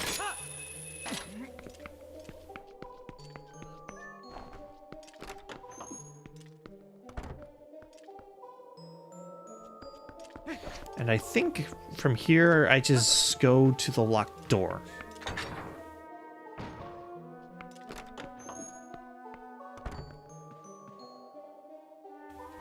And this should provide a nice shortcut because of a, yes, claw shot spot. And, you know what, since I have this shortcut, I might as well go check in on Yeta.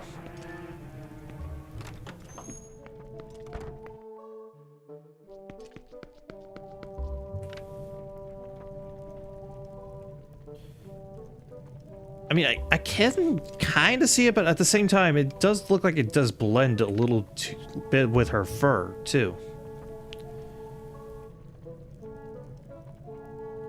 I don't know. And also, look at the top. It looks like it kind of blends into her fur as well. So it doesn't look like... So the more and more you look at it, the more and more it doesn't look like a sweater. I don't know. Maybe it could be just me, but it just doesn't quite look like a sweater to me. I mean, maybe at her legs, but that's about it.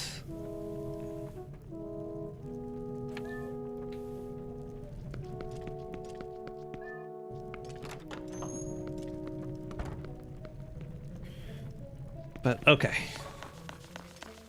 Back to the task at hand.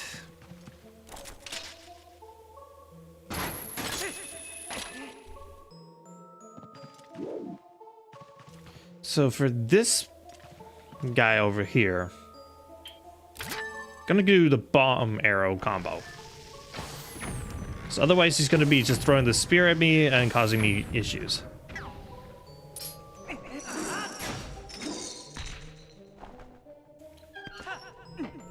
Again, just gonna swing for the chandelier. Though not all the way across, because there's a treasure chest up ahead and I want to take advantage of the ball and chain to get to it.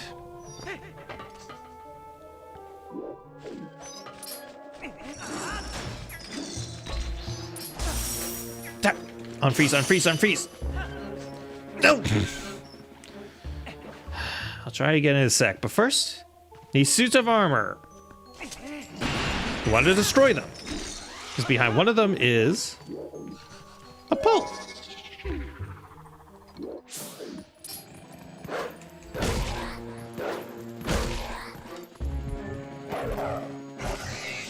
Yeah. Nice.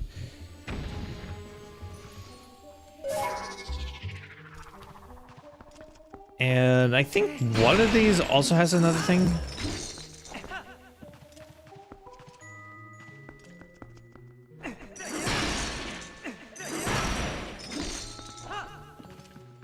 So I think behind this armor?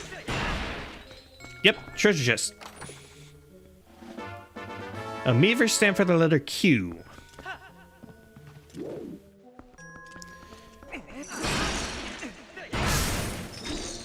Defeat that and get an orange rupee. So that's 100. And what about this one? Another treasure chest. Nice. Ooh, 10. Nice. So now I'm at 503 rupees. Nice.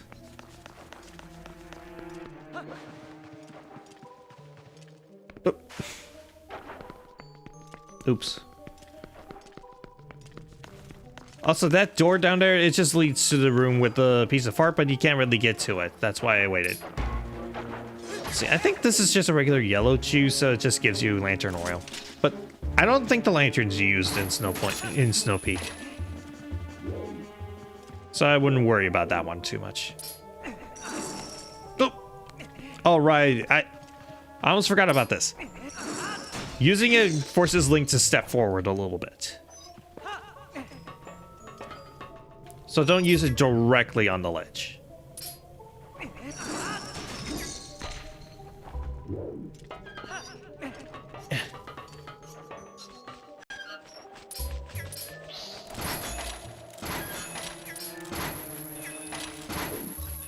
Oh, come on. All right, so next, hit that. Okay, I need to have both of them swinging, so a little bit of overkill, but it's fine. Don't want any keys disturbing me.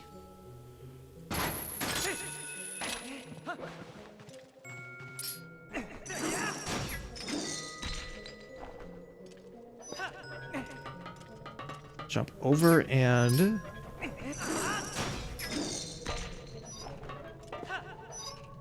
Ah, I missed. I want that treasure chest. I know there's something good in it.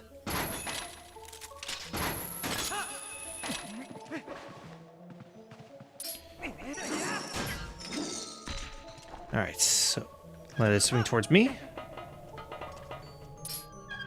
Hit that. Let it swing towards me. Ah, too early.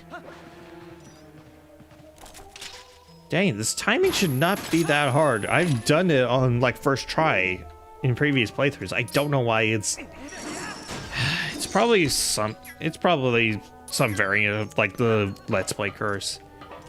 Because if you don't know, among other like Let's Players or streamers, there's a thing where every time you talk and play at the same time, you basically do worse at performance. Like, you end up playing worse than you do normally.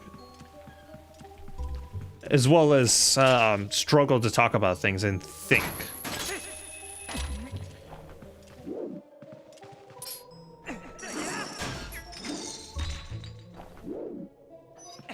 And I am having it hardcore hit me hard with this thing. Because this should be the easiest thing in the world, and yet I'm struggling hard to get to it.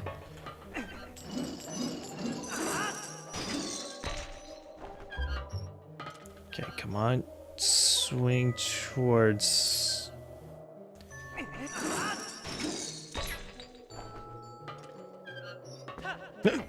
Got it! Got it! Finally. Alright. Lay it on me! Yep, I knew it. It was a piece of heart, and that means a new heart container.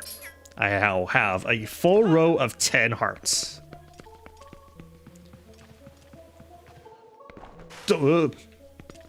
Get. Alright, for real, let's continue through the dungeon now.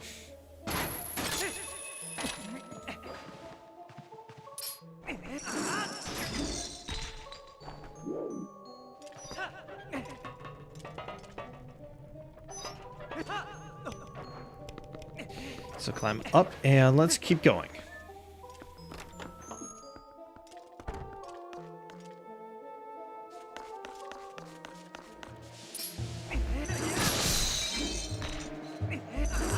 Again, the ice ball just makes this way too friggin' easy.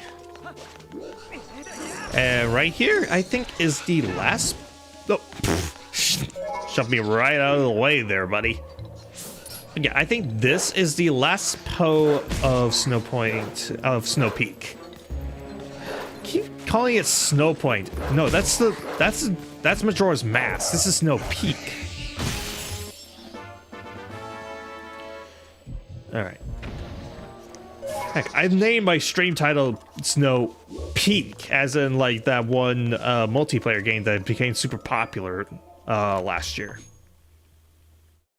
As well as the fact that this is the best dungeon in the game, so Peak. Peak Dungeon.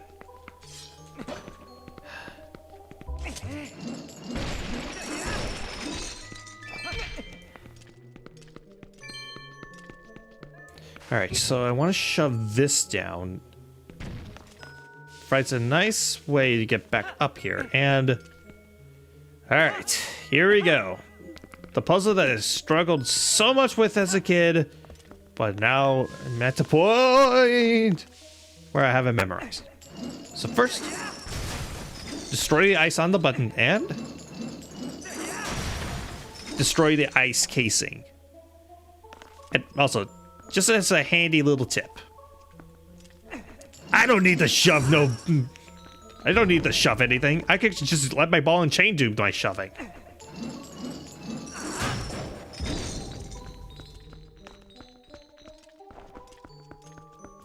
Oh wait, I think I did it wrong.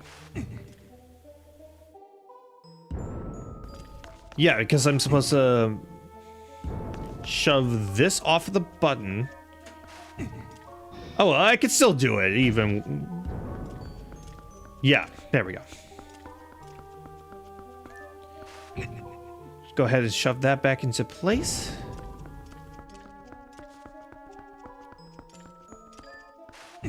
Push this. I was just saying, I used my ball and chain to do all my shoving for me. Shove that, and this was where I got stuck on a kid a lot.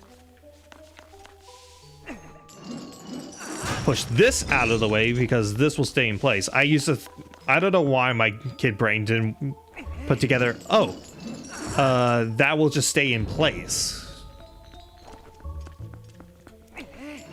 Shove this here. And push that into the center. Opening the door.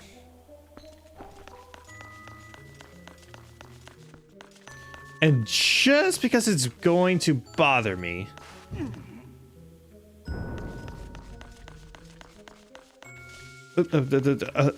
ice. There we go.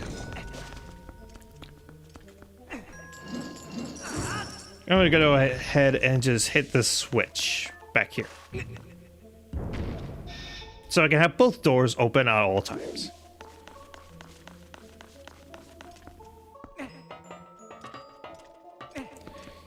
Climb up here. I said climb, Link. Thank you. All right. Let's hop across and go to the next room.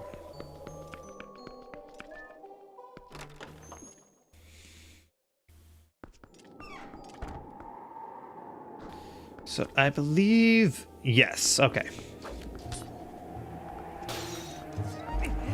Man, that is quite the range you got there, buddy. Too bad I got more range.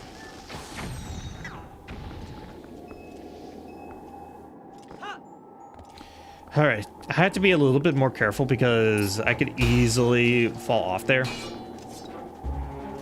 And have to do a lot of stuff all over again. Done. Case in point. Now I have to go back and do all that again. Or maybe I could just go through the kitchen.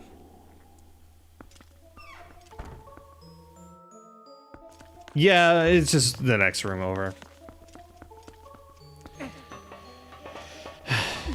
Yeah, those Icemen don't really do much damage, but they are a nuisance if you want to travel anywhere because they are relentless with their ice spears, which do knock you back quite a bit. So I'm going to go in here.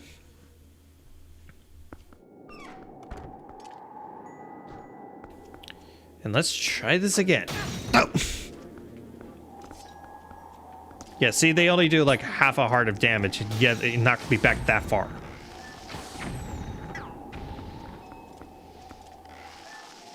Okay, I don't want to be bothered.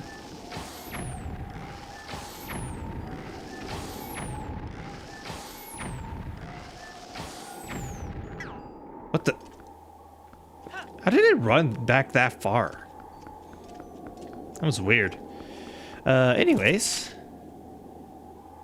A little claw shot thing. So soar on over and drop.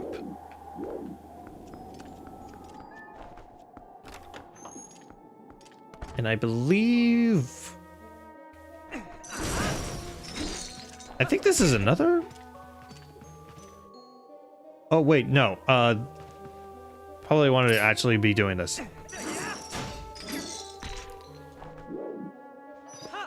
So swing... Swing. Jump. Jump. Dang it. I keep missing the timing on this thing.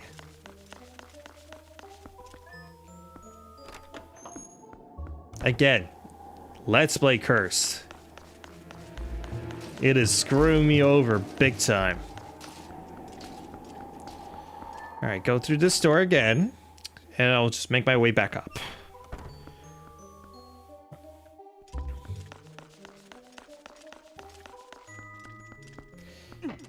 And I guess I'll go ahead and talk about probably the one thing that I find a little underwhelming when it comes to Snow Peak.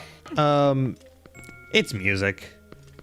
Again, Twilight Princess has probably got one of the weaker soundtracks with like its few exceptions.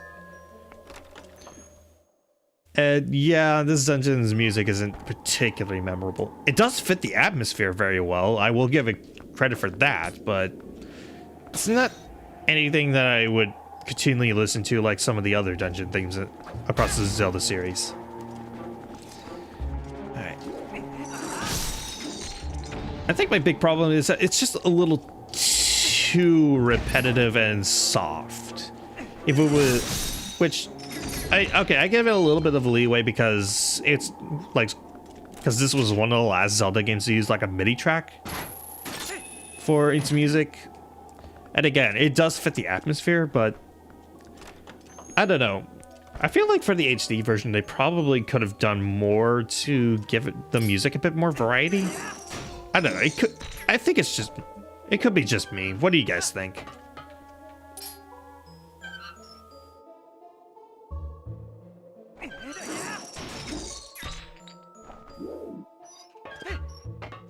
Okay, I'm on it.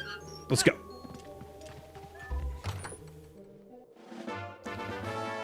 Yay, I got a small key.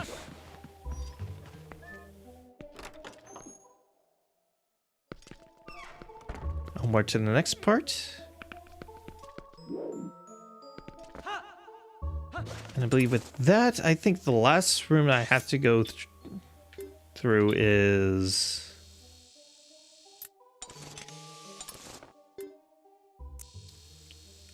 Okay, so I need to go to the eastern part of the ruins.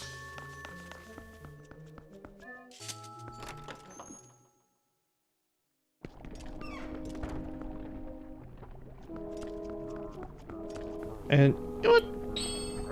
Since we're here, soup break.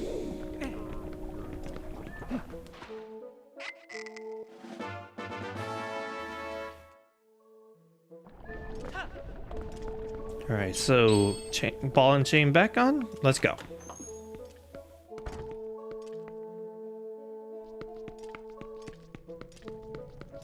Oh yeah, I can also go ahead and turn off the combo.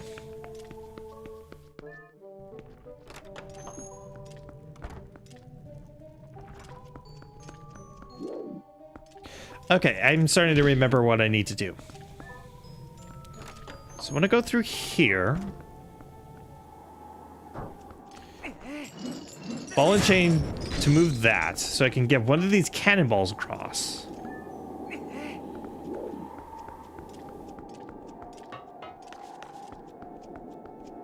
So I can go ahead and pull the lever, Link. Up.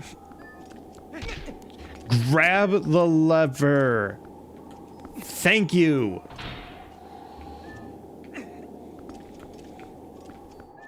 Place that here.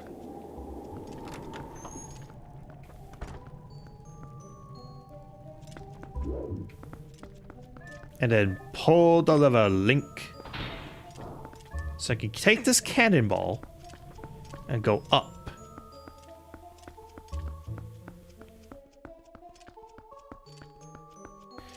Because I believe... Yes, okay.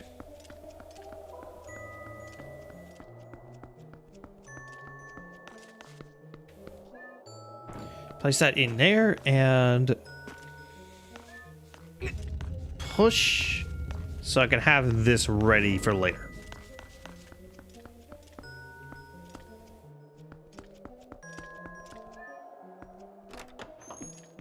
Unless, wait, no, I don't want to go through this door.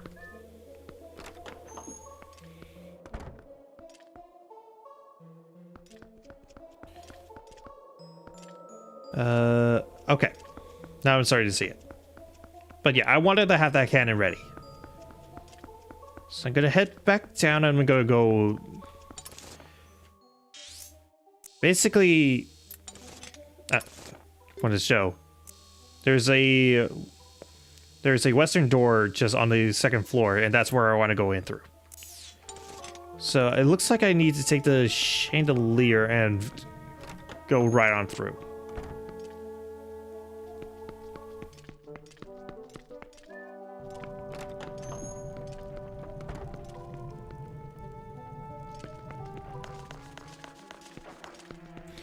Alright, so I want to climb up here, and... Once again, I had to do the chandelier thing.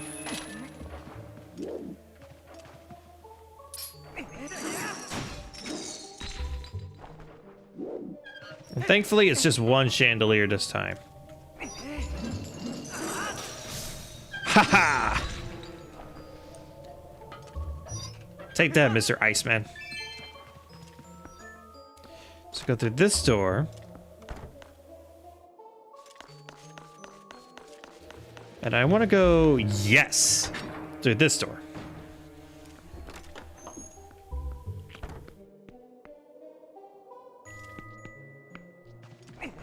And how much range does this thing have?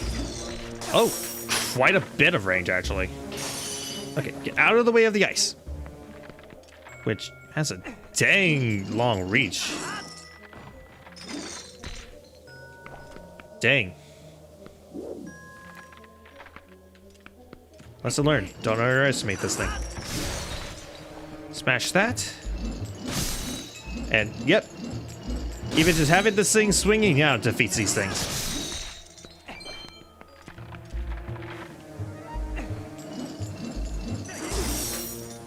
Ah. Okay, unfreeze. Dang it, I was hoping I could get it on the rebound, because when it flies back at Link, it can still do damage. Kind of a handy little trick if you... Like, seriously, this thing has so many good battle applications when you really look at it. And, heck, even just having it out like this still has its uses. Because this thing can deflect projectiles like the shield. So yeah, there's a lot of applications for the ball and chain. You just gotta be creative and clever enough to see them. Alright, so now I want to pull out the bomb so I can fire this cannon towards the little gap.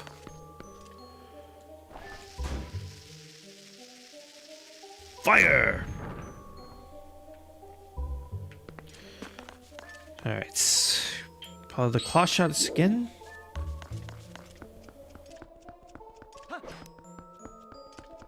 And let's climb out. And Cannonball, let's go to your next location.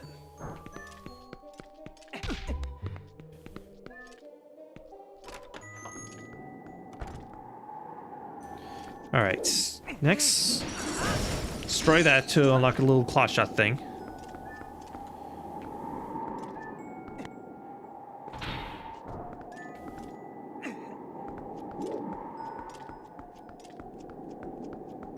And we're going to be using this little cannon. And we're going to redirect it a little bit. Next. There we go. Fire in the hole!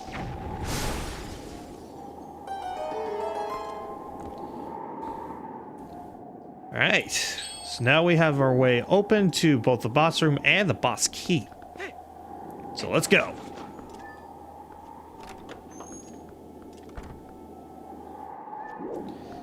This way, and climb up the ladder, where hopefully those small fry don't knock me off. Please, please, please, please, please, please, please, please. Okay, thank you. Get into the door. Thank you.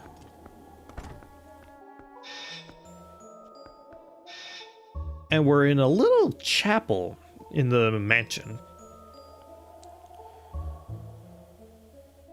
And I'm actually going to show you a nice little trick to make this room just a smidge easier. Bomb arrows. Look at the little stalagmites, or stalactites, whatever, in the ceiling. They drop the Icemen. Normally you go a little further into the room and they just spawn in, but this way you can just kind of take them out one at a time. It makes this room a heck of a lot easier when you know that.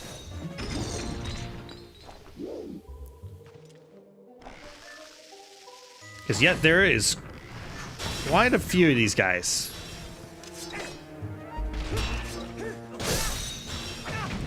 Alright, so Helm Splitter.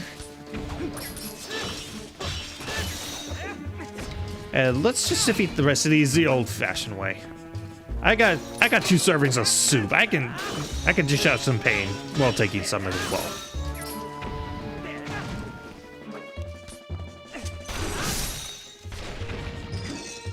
Ooh, red rupee. Oh, yeah. See, the ball and chain acted like a shield against the spear. Again, when you know how to use it, it's actually a way better weapon than you probably give it credit for.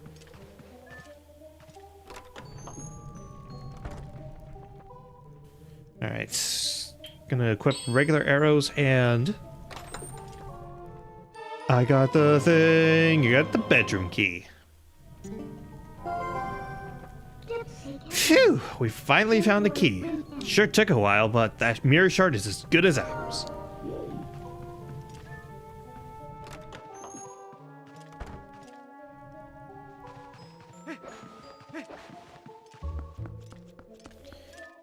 Alright, let's make our way to the bedroom. Hey, Yetta. Oh, you safe, I drink husband's soup. Feel much better, so I come find you. You found key, Good, good.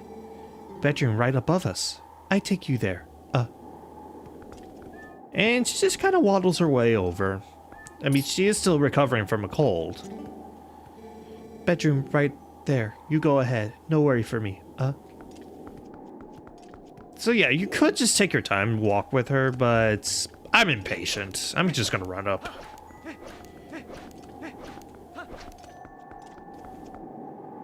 Little heart-shaped key. Break the heart.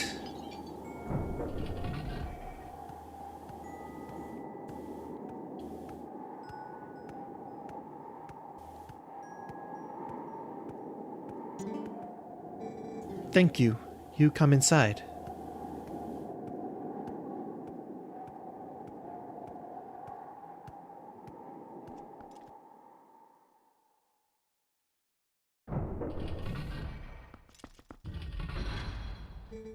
Please, this way.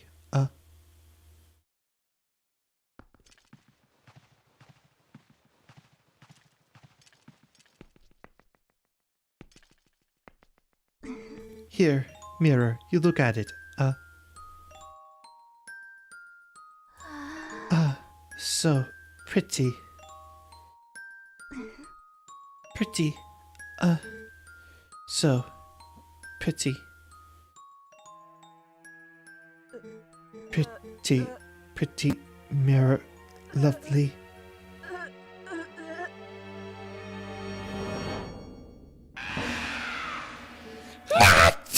Mirror.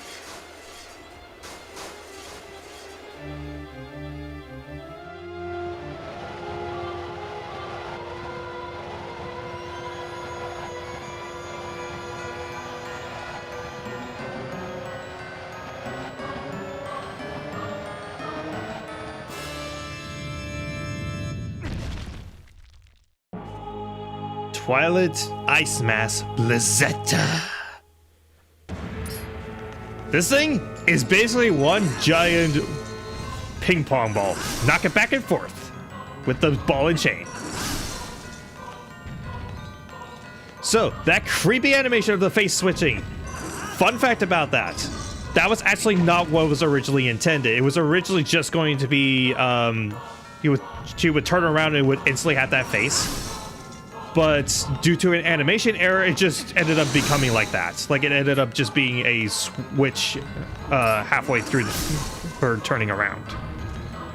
I think it's for the better. That transition into that face is way scarier than just simply turning around and having that face. Okay, I'm gonna put out the soup so I can heal up a little bit. Because I am getting a good thrashing from this thing.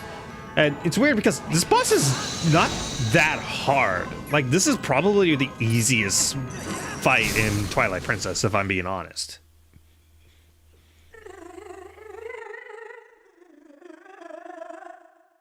Other than maybe Morpheal. Anyways, phase 2.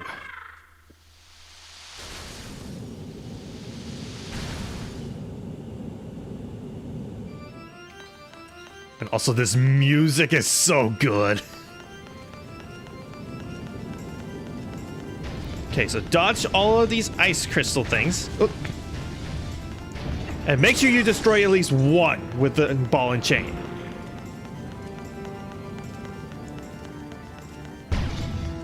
Dodge that, and it'll crush into the center. Use the ball and chain once it's down.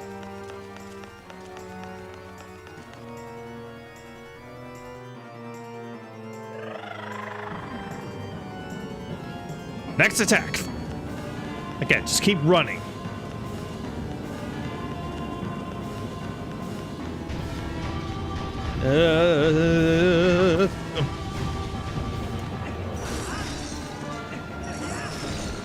Again, you don't have to destroy all of them. Just make sure you destroy at least one. Dodge out and hit it. I think one more should do it. Yes, okay. Just keep on moving. Keep moving, keep moving, keep moving, keep moving. Alright, got at least one. Very tight fit, but got it. Again, no finisher, but still a satisfying boss fight.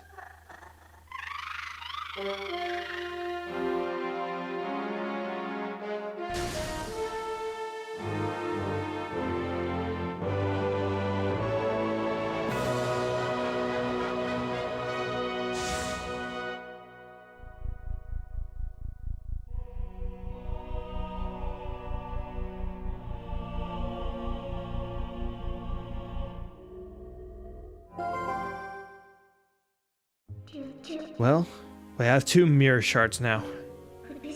2 more left, my dude. Still, I feel bad about the way we treated that girl. To think the mirror Twilight has the power to change people like that. This world, all worlds, can be cruel. Again, I love seeing Midna's growth and her developing more and more empathy for people. It's so nice to see. Let's hurry up and collect the rest of those pieces, my dude. We have to, before more innocent creatures have to endure the suffering this poor girl did.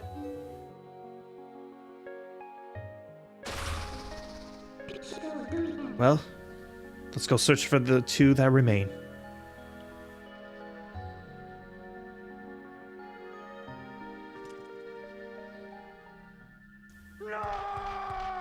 Jump!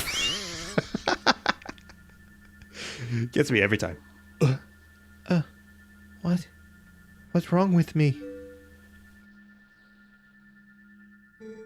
Very strange. You just dreaming, Yato, mirror you gave. Forget mirror, Yatta. No, look at the eyes of Yato. Look at reflection of Yato's eyes. Their true beauty. Who need mirror? My love. So, he's a man who can cook, is super loving towards his wife, and has a really big house. He's the perfect man!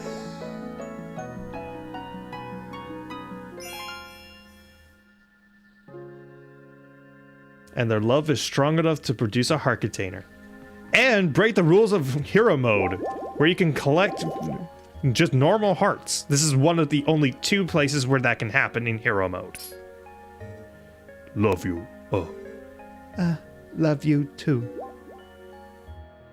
So that can happen every time you talk to him. And as if the ball and chain wasn't powerful enough already, you can use it to collect heart containers. Again, creative use is the name of the game with the ball and chain. I'll get you out of here. You sure there's nothing else to do you need to do, right? Let's leave.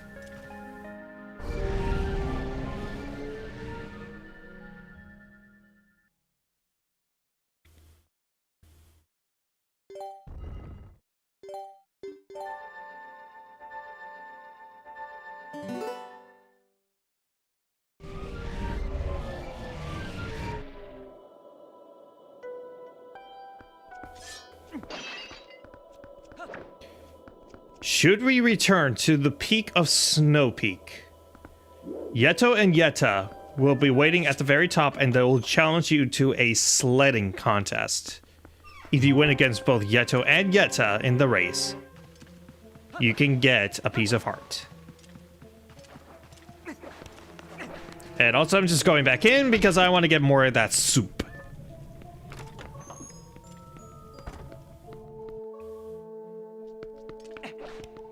Because, yep, even though Yeto and Yetta are gone, you can still get soup.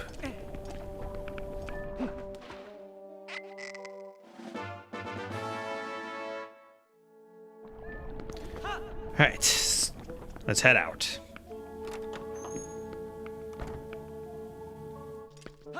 And I think what I want to do next is I want to go and see what the progress is on the whole Mallow Mart thing that I started at the start of the stream.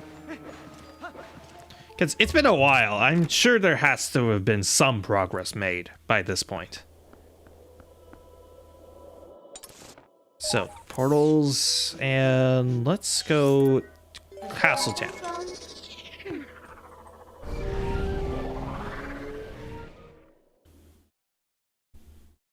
Good soup. Yeah. Scoop the soup.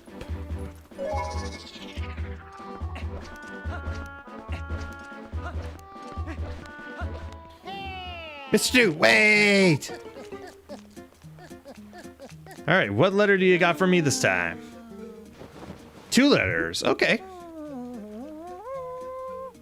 Just watch, he'll only dug only a few inches. Knowing my luck, it probably is that's probably the case. Alright. What letters? One is from Agatha. Agatha had a dream last night. Butterflies surrounded Agatha and lifted her up to the sky. As she waved to the people below in Castletown, she could see so many people, some waving back, others staring wide-eyed. Agatha flew in a big circle above Hyrule Field, and the butterflies formed into a bed beneath her and said, "Let's play again." Soon they faded away, and she woke up in her own bed. Oh, Agatha wants so badly to fly in the sky. And from Wife of Yeto. I feel bad. You paid me visit and I'm not much help. I feel better now. Husband and I sled lots now. Very much fun.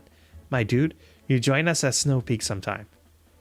So this does confirm that the Yetis can write. Okay.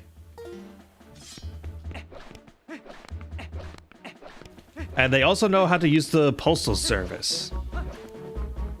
I didn't know they could do that. It feels like that one John Mulaney quote, the horse used the elevator. I didn't know it could do that. I don't know. The Yetis are definitely a lot more intelligent than I give them credit for. Like, but yeah, it's funny that they know how to use the postal service. You'd think living in the mountains for so long that they wouldn't know how to use it. It's a little weird, you have to admit. All right, so how much progress have you made, Mr. Goron? Oh, he's dug his way through. We're good.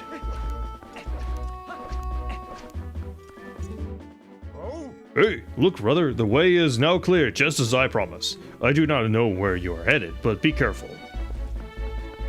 So, with that, I think I will go back to Kakariko and see if it's updated to make it so I don't have to pay... Oh, I cannot... I'm within view of characters, aren't I? That's why it's not letting me warp.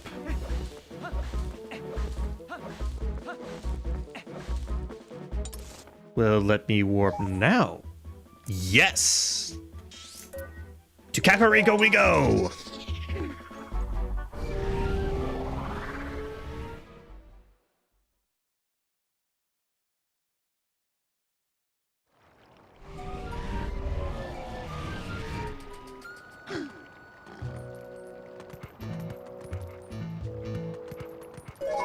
There we go. It's like, why won't it let me transform back? It's like, I am in view of the people.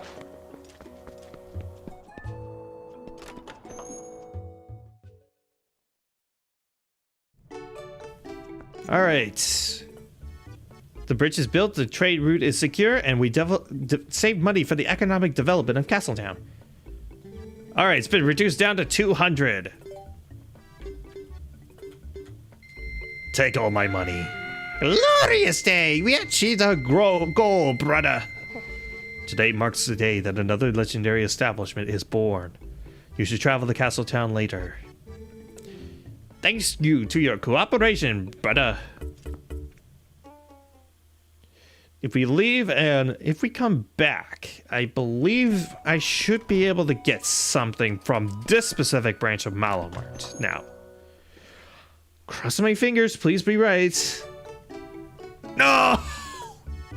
When is the friggin' Hawkeye gonna become available? I've been waiting forever for that thing to pop up.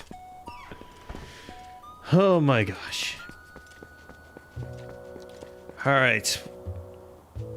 Now that that is done. Wait. I still can't... A little further back. Can I warp? Thank you. Go back to Castletown. Because now, it's the time.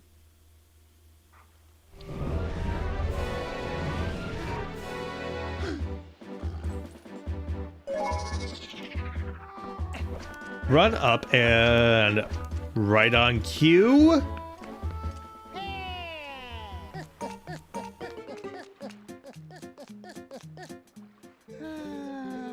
It is a letter from Malomart. Well, my business is concluded.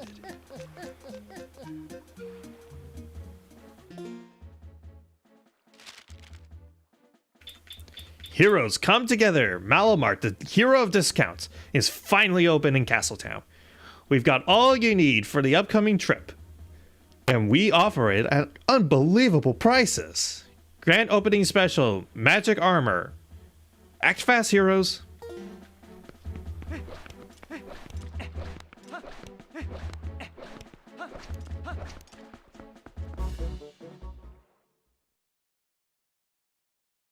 All right, let's make our way to the central square.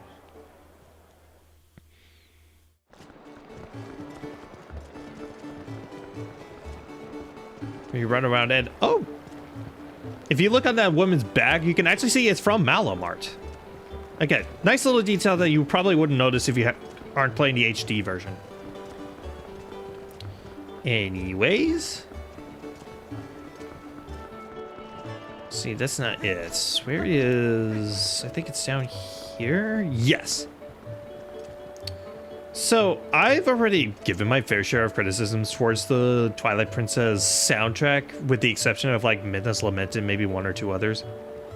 And I still stand by that Twilight Princess has probably one of the weaker soundtracks. But the ones that are good are really dang good. Like, I love Midnight's Lament, and... of course...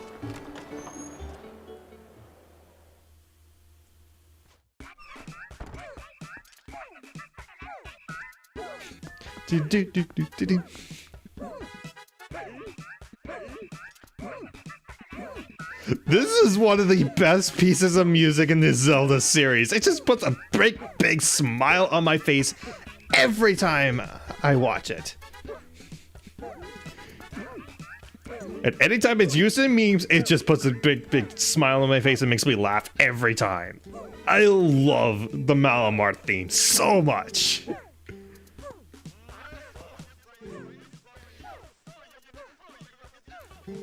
So, with the new opening of Malomart here, things that used to be like 1,000 rupees each, like even regular bombs were like 1,000, they've now been discounted and are now relatively affordable. You can buy this Malomart stamp for 50. Not worth it unless you're an absolute completionist.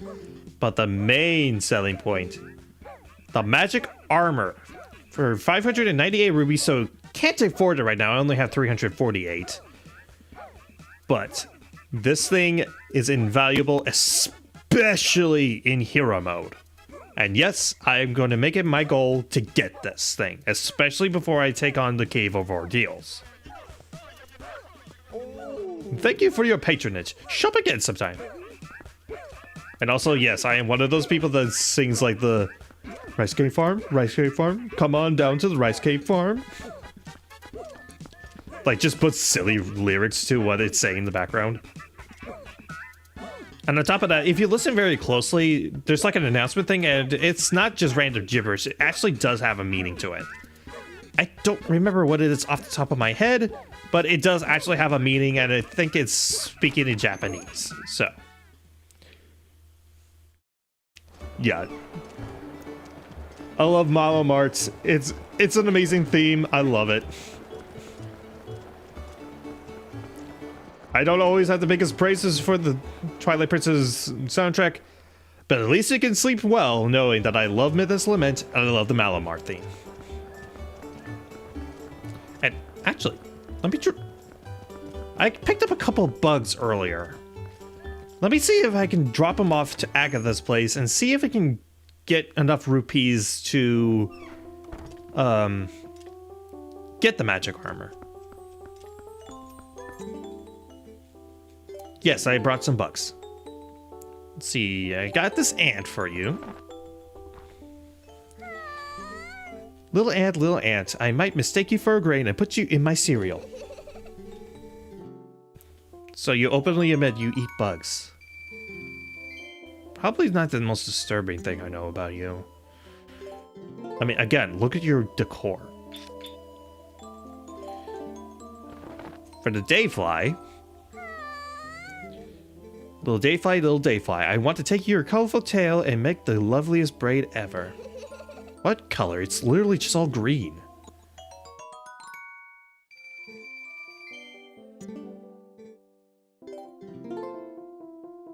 Alright, just one more and it's my male dragonfly.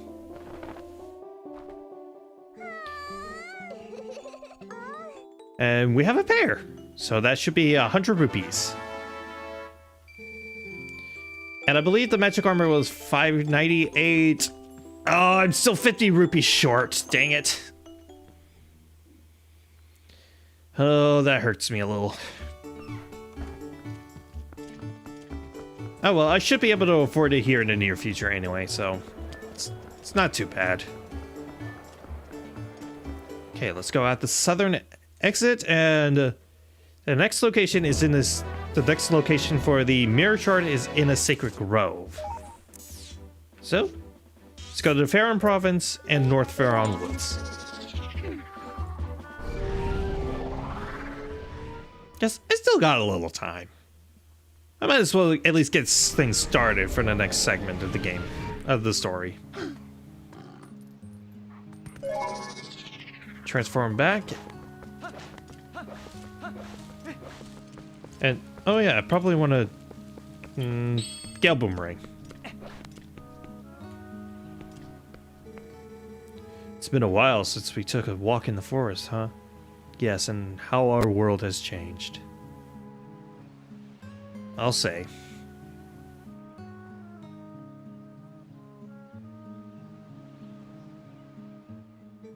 Say, do you know about the far side of this deep gorge?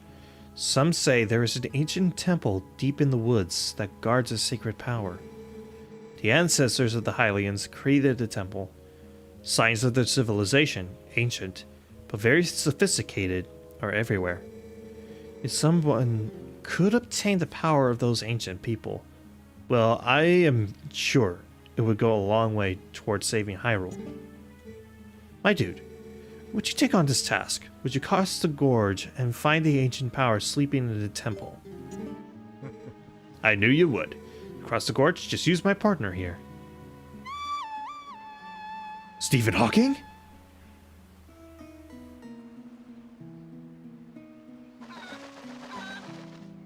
That works too. Do you doubt my partner's skills? He flies like a dream, believe me. Well, it will definitely make it across the gorge. Wait and see, my doubting friend.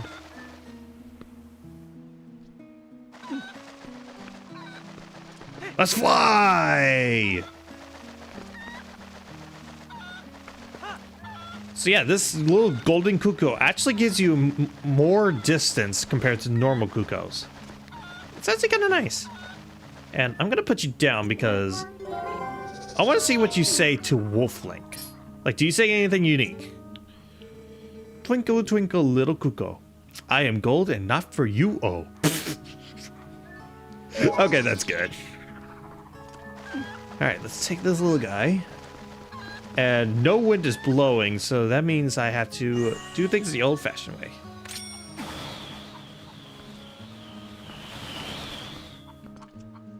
Hey, little guy. Come here. Come here. Go!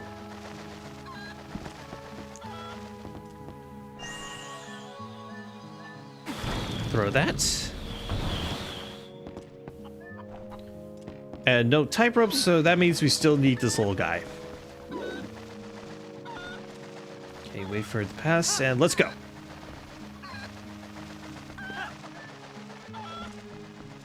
Alright, that should be the end of your little roll, but I'm gonna take you as far as I can.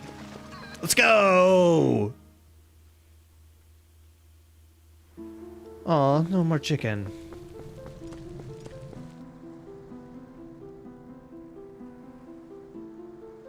Hey, Skull Kid. Hopefully my 6 arrows are enough for this. Unless these puppets can drop a lot of arrows.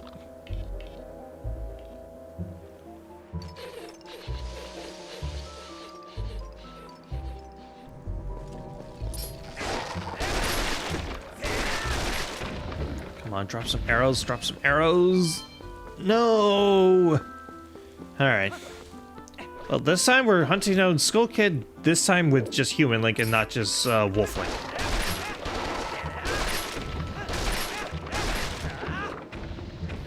Alright, any arrows? No. Okay. Probably going down here. No.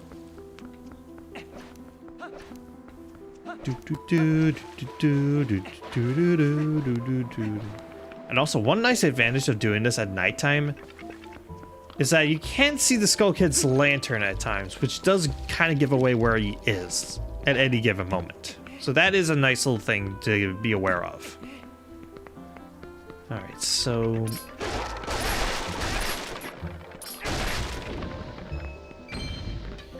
Oh, arrows, thank you. See, he's not up here. Where is he at, then? I don't know. Oh, I see his lantern. He's in here.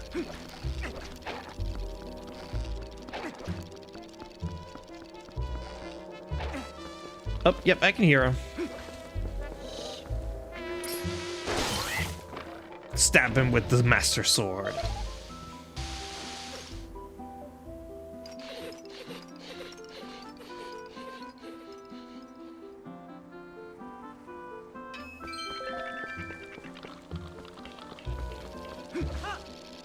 Yep, I can see his lantern. Move, move, move, move, move. Alright, so he's down this way. See, yes. Alright, to the right. And, oh, hey.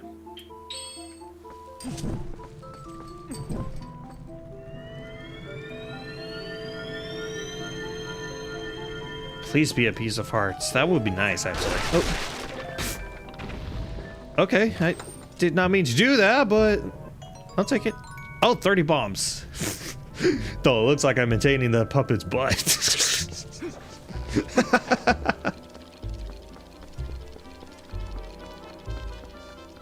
Alright, there he is. And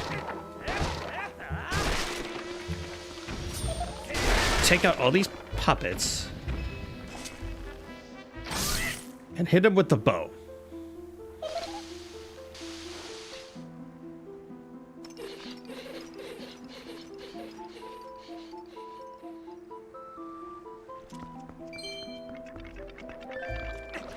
All right, let's go.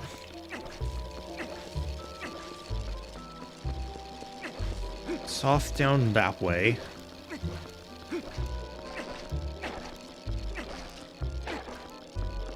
And is he down? Yes, I can see the lantern.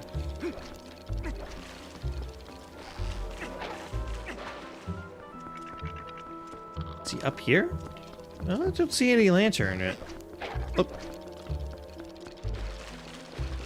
Oh, there he is.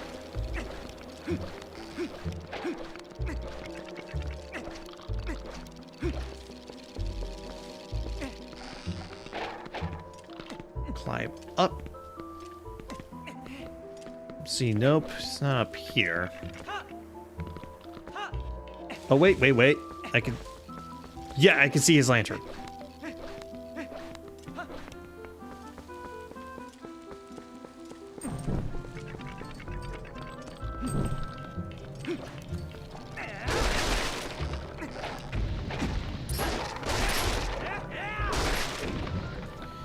Alright, so go down here and man, he is zooming around this place. Where is he?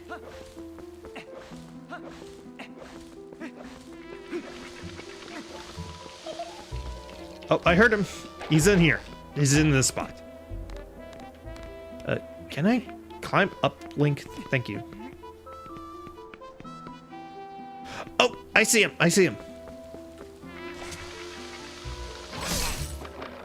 Tricky little guy, aren't you?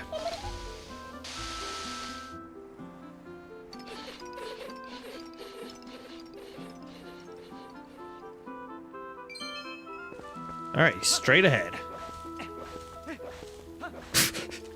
Just to see him just disappear like that.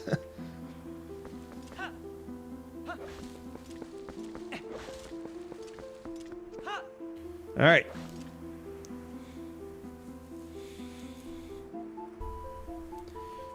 Here we go, our final confrontation with the Skull Kid.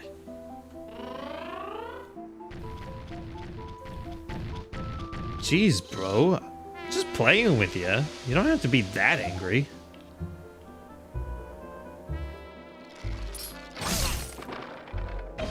Yeah, it's just pretty simple. Just shoot him with the bow a couple times. He's actually way easier in this iteration than in the previous one.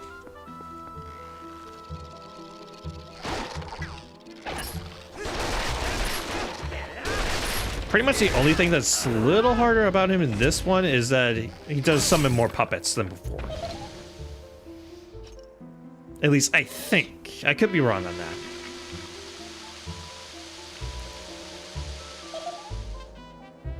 But yeah, you don't even really need to move to defeat him.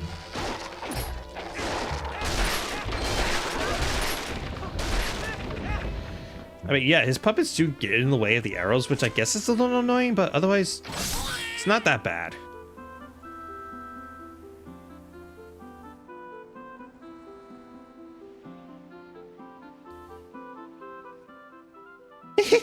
That was fun. I'll tell you what, I'll let you into a secret place.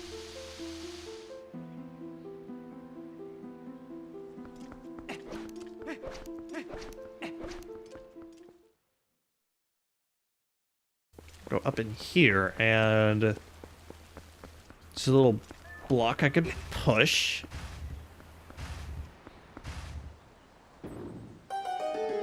Allowing for quick and easy return spot.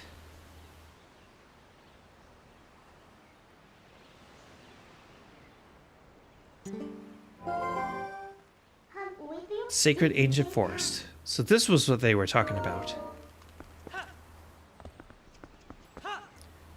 Drop down here, because we need to go over to where drew the Master Sword. And why? I guess I have to actually trigger the Master Sword thing to trigger what I was thinking was going to happen.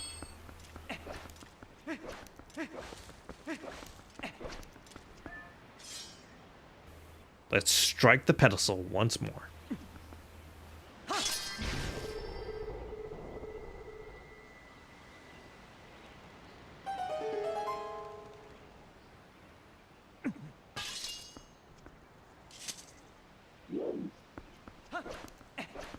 Alright, let's return over to where that statue disappeared. And... yes! A bunch of keys and... 1, 2, 3, 4, 5. Shadow beasts.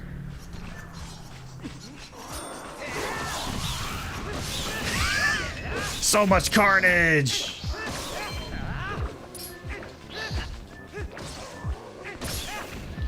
Alright, so where are the last two? Okay. Hey, Shadow Beast. Over here, buddy. Come here. Come here, buddy. This always happens. It's always, I have two left and they just don't want to be close to one another. Okay, so shield attack, Helm Splitter.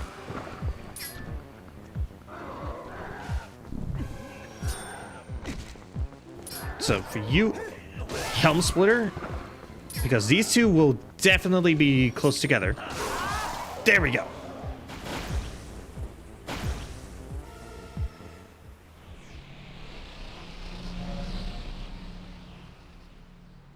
So now we can return to the Sacred Grove whenever we want.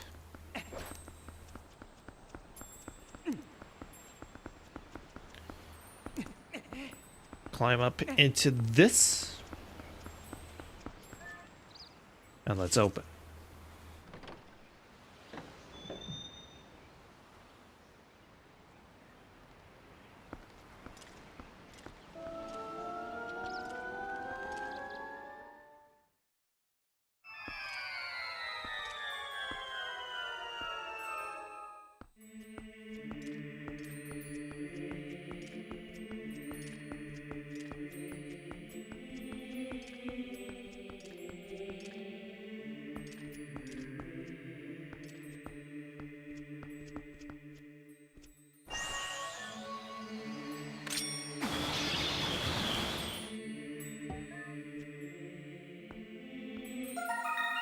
can now afford my magic armor.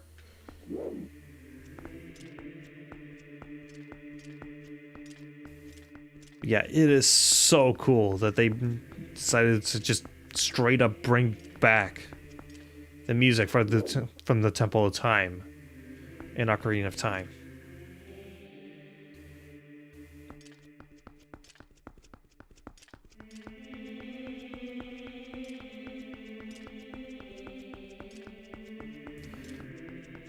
And up ahead is where the Master Sword once stood in the Temple of Time.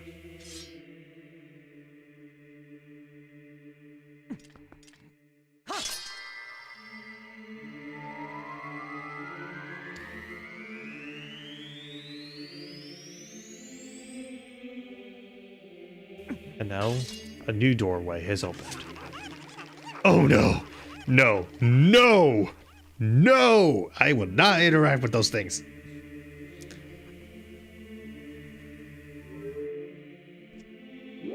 No, I am going to go buy my magic armor. No, I'd rather run out of here than go and deal with those things.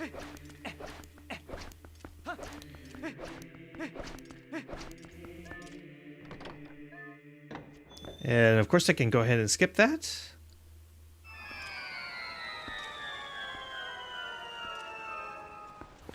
And you know what? Yeah, let's go ahead and just buy the magic armor.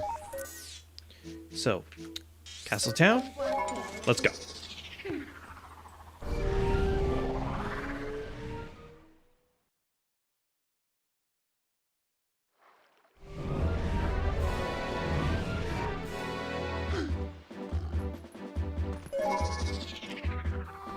And okay, so I want to go and deposit in the bug so I can get the money and then I can purchase my magic armor.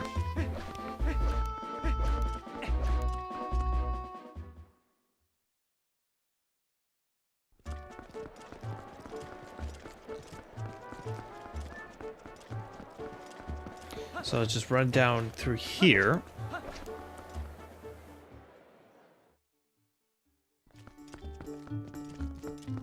And let's go through this door.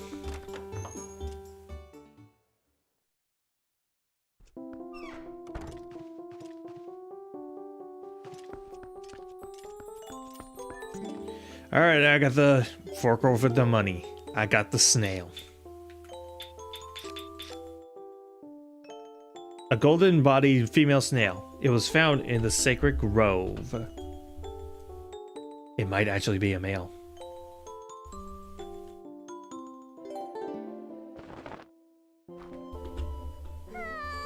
Oh boy, who's your friend? You're a cute little female snail. Little snail, just once I'd like to take a bath in that slime. Half a pear. Alright, gimme. 16 bugs left till I have them all. We have more than enough. Let's go buy the armor.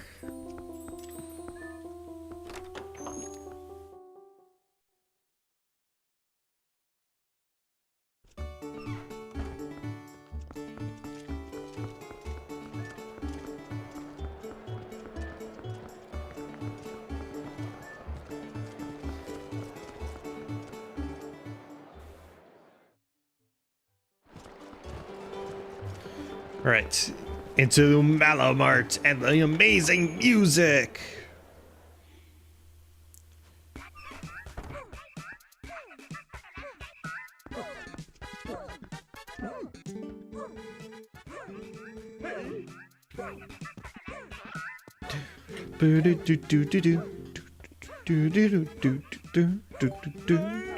We have sold out of magic armor. You got the thing.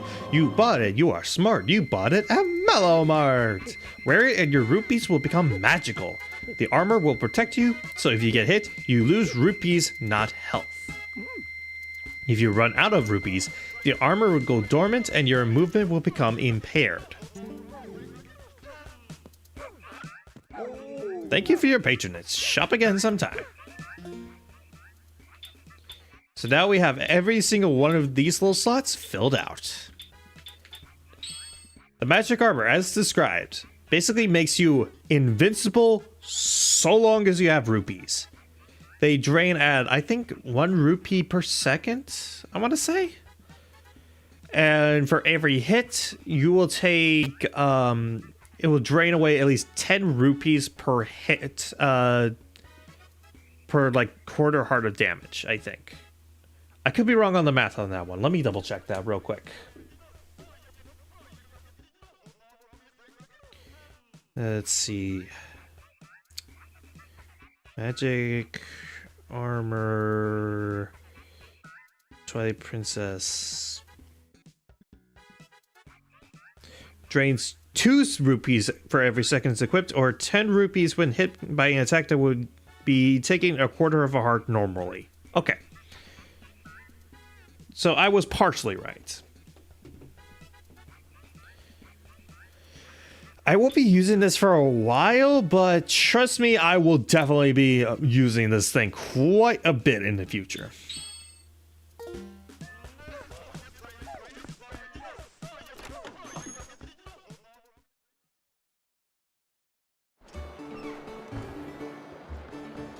But yeah, I think that will be about it. So I'm gonna go out to the southern entrance. Actually, never mind. Are you from out of town? Me too. I've always been fascinated with castle towns. That's what brought me here. It's been one culture shock after another. Unlike the country, people are so busy they won't stop for you even if you call to them. I didn't mean to talk to you. Anyways, I think that'll about do it. So, next time on Legend of Zelda Twilight Princess, we go to the Temple of Time and find the next Mirror Shard. So, just want to say thank you so much for watching. Thank you to all the lurkers who are watching. I appreciate all of you. And yeah, I think that it'll be about it for stream. So, tomorrow will be potentially the finale of Pokemon Black and White. We'll just have to see. But yeah, after that, Wednesday we'll be continuing Kingdom Hearts, and then next Friday will be more Zelda Friday with Twilight Princess. So, thank you so much for watching. Be sure to like, comment, subscribe, follow, all that stuff. And yeah, you all have a good rest of your day. So stay safe, and this is Chronofahx signing out.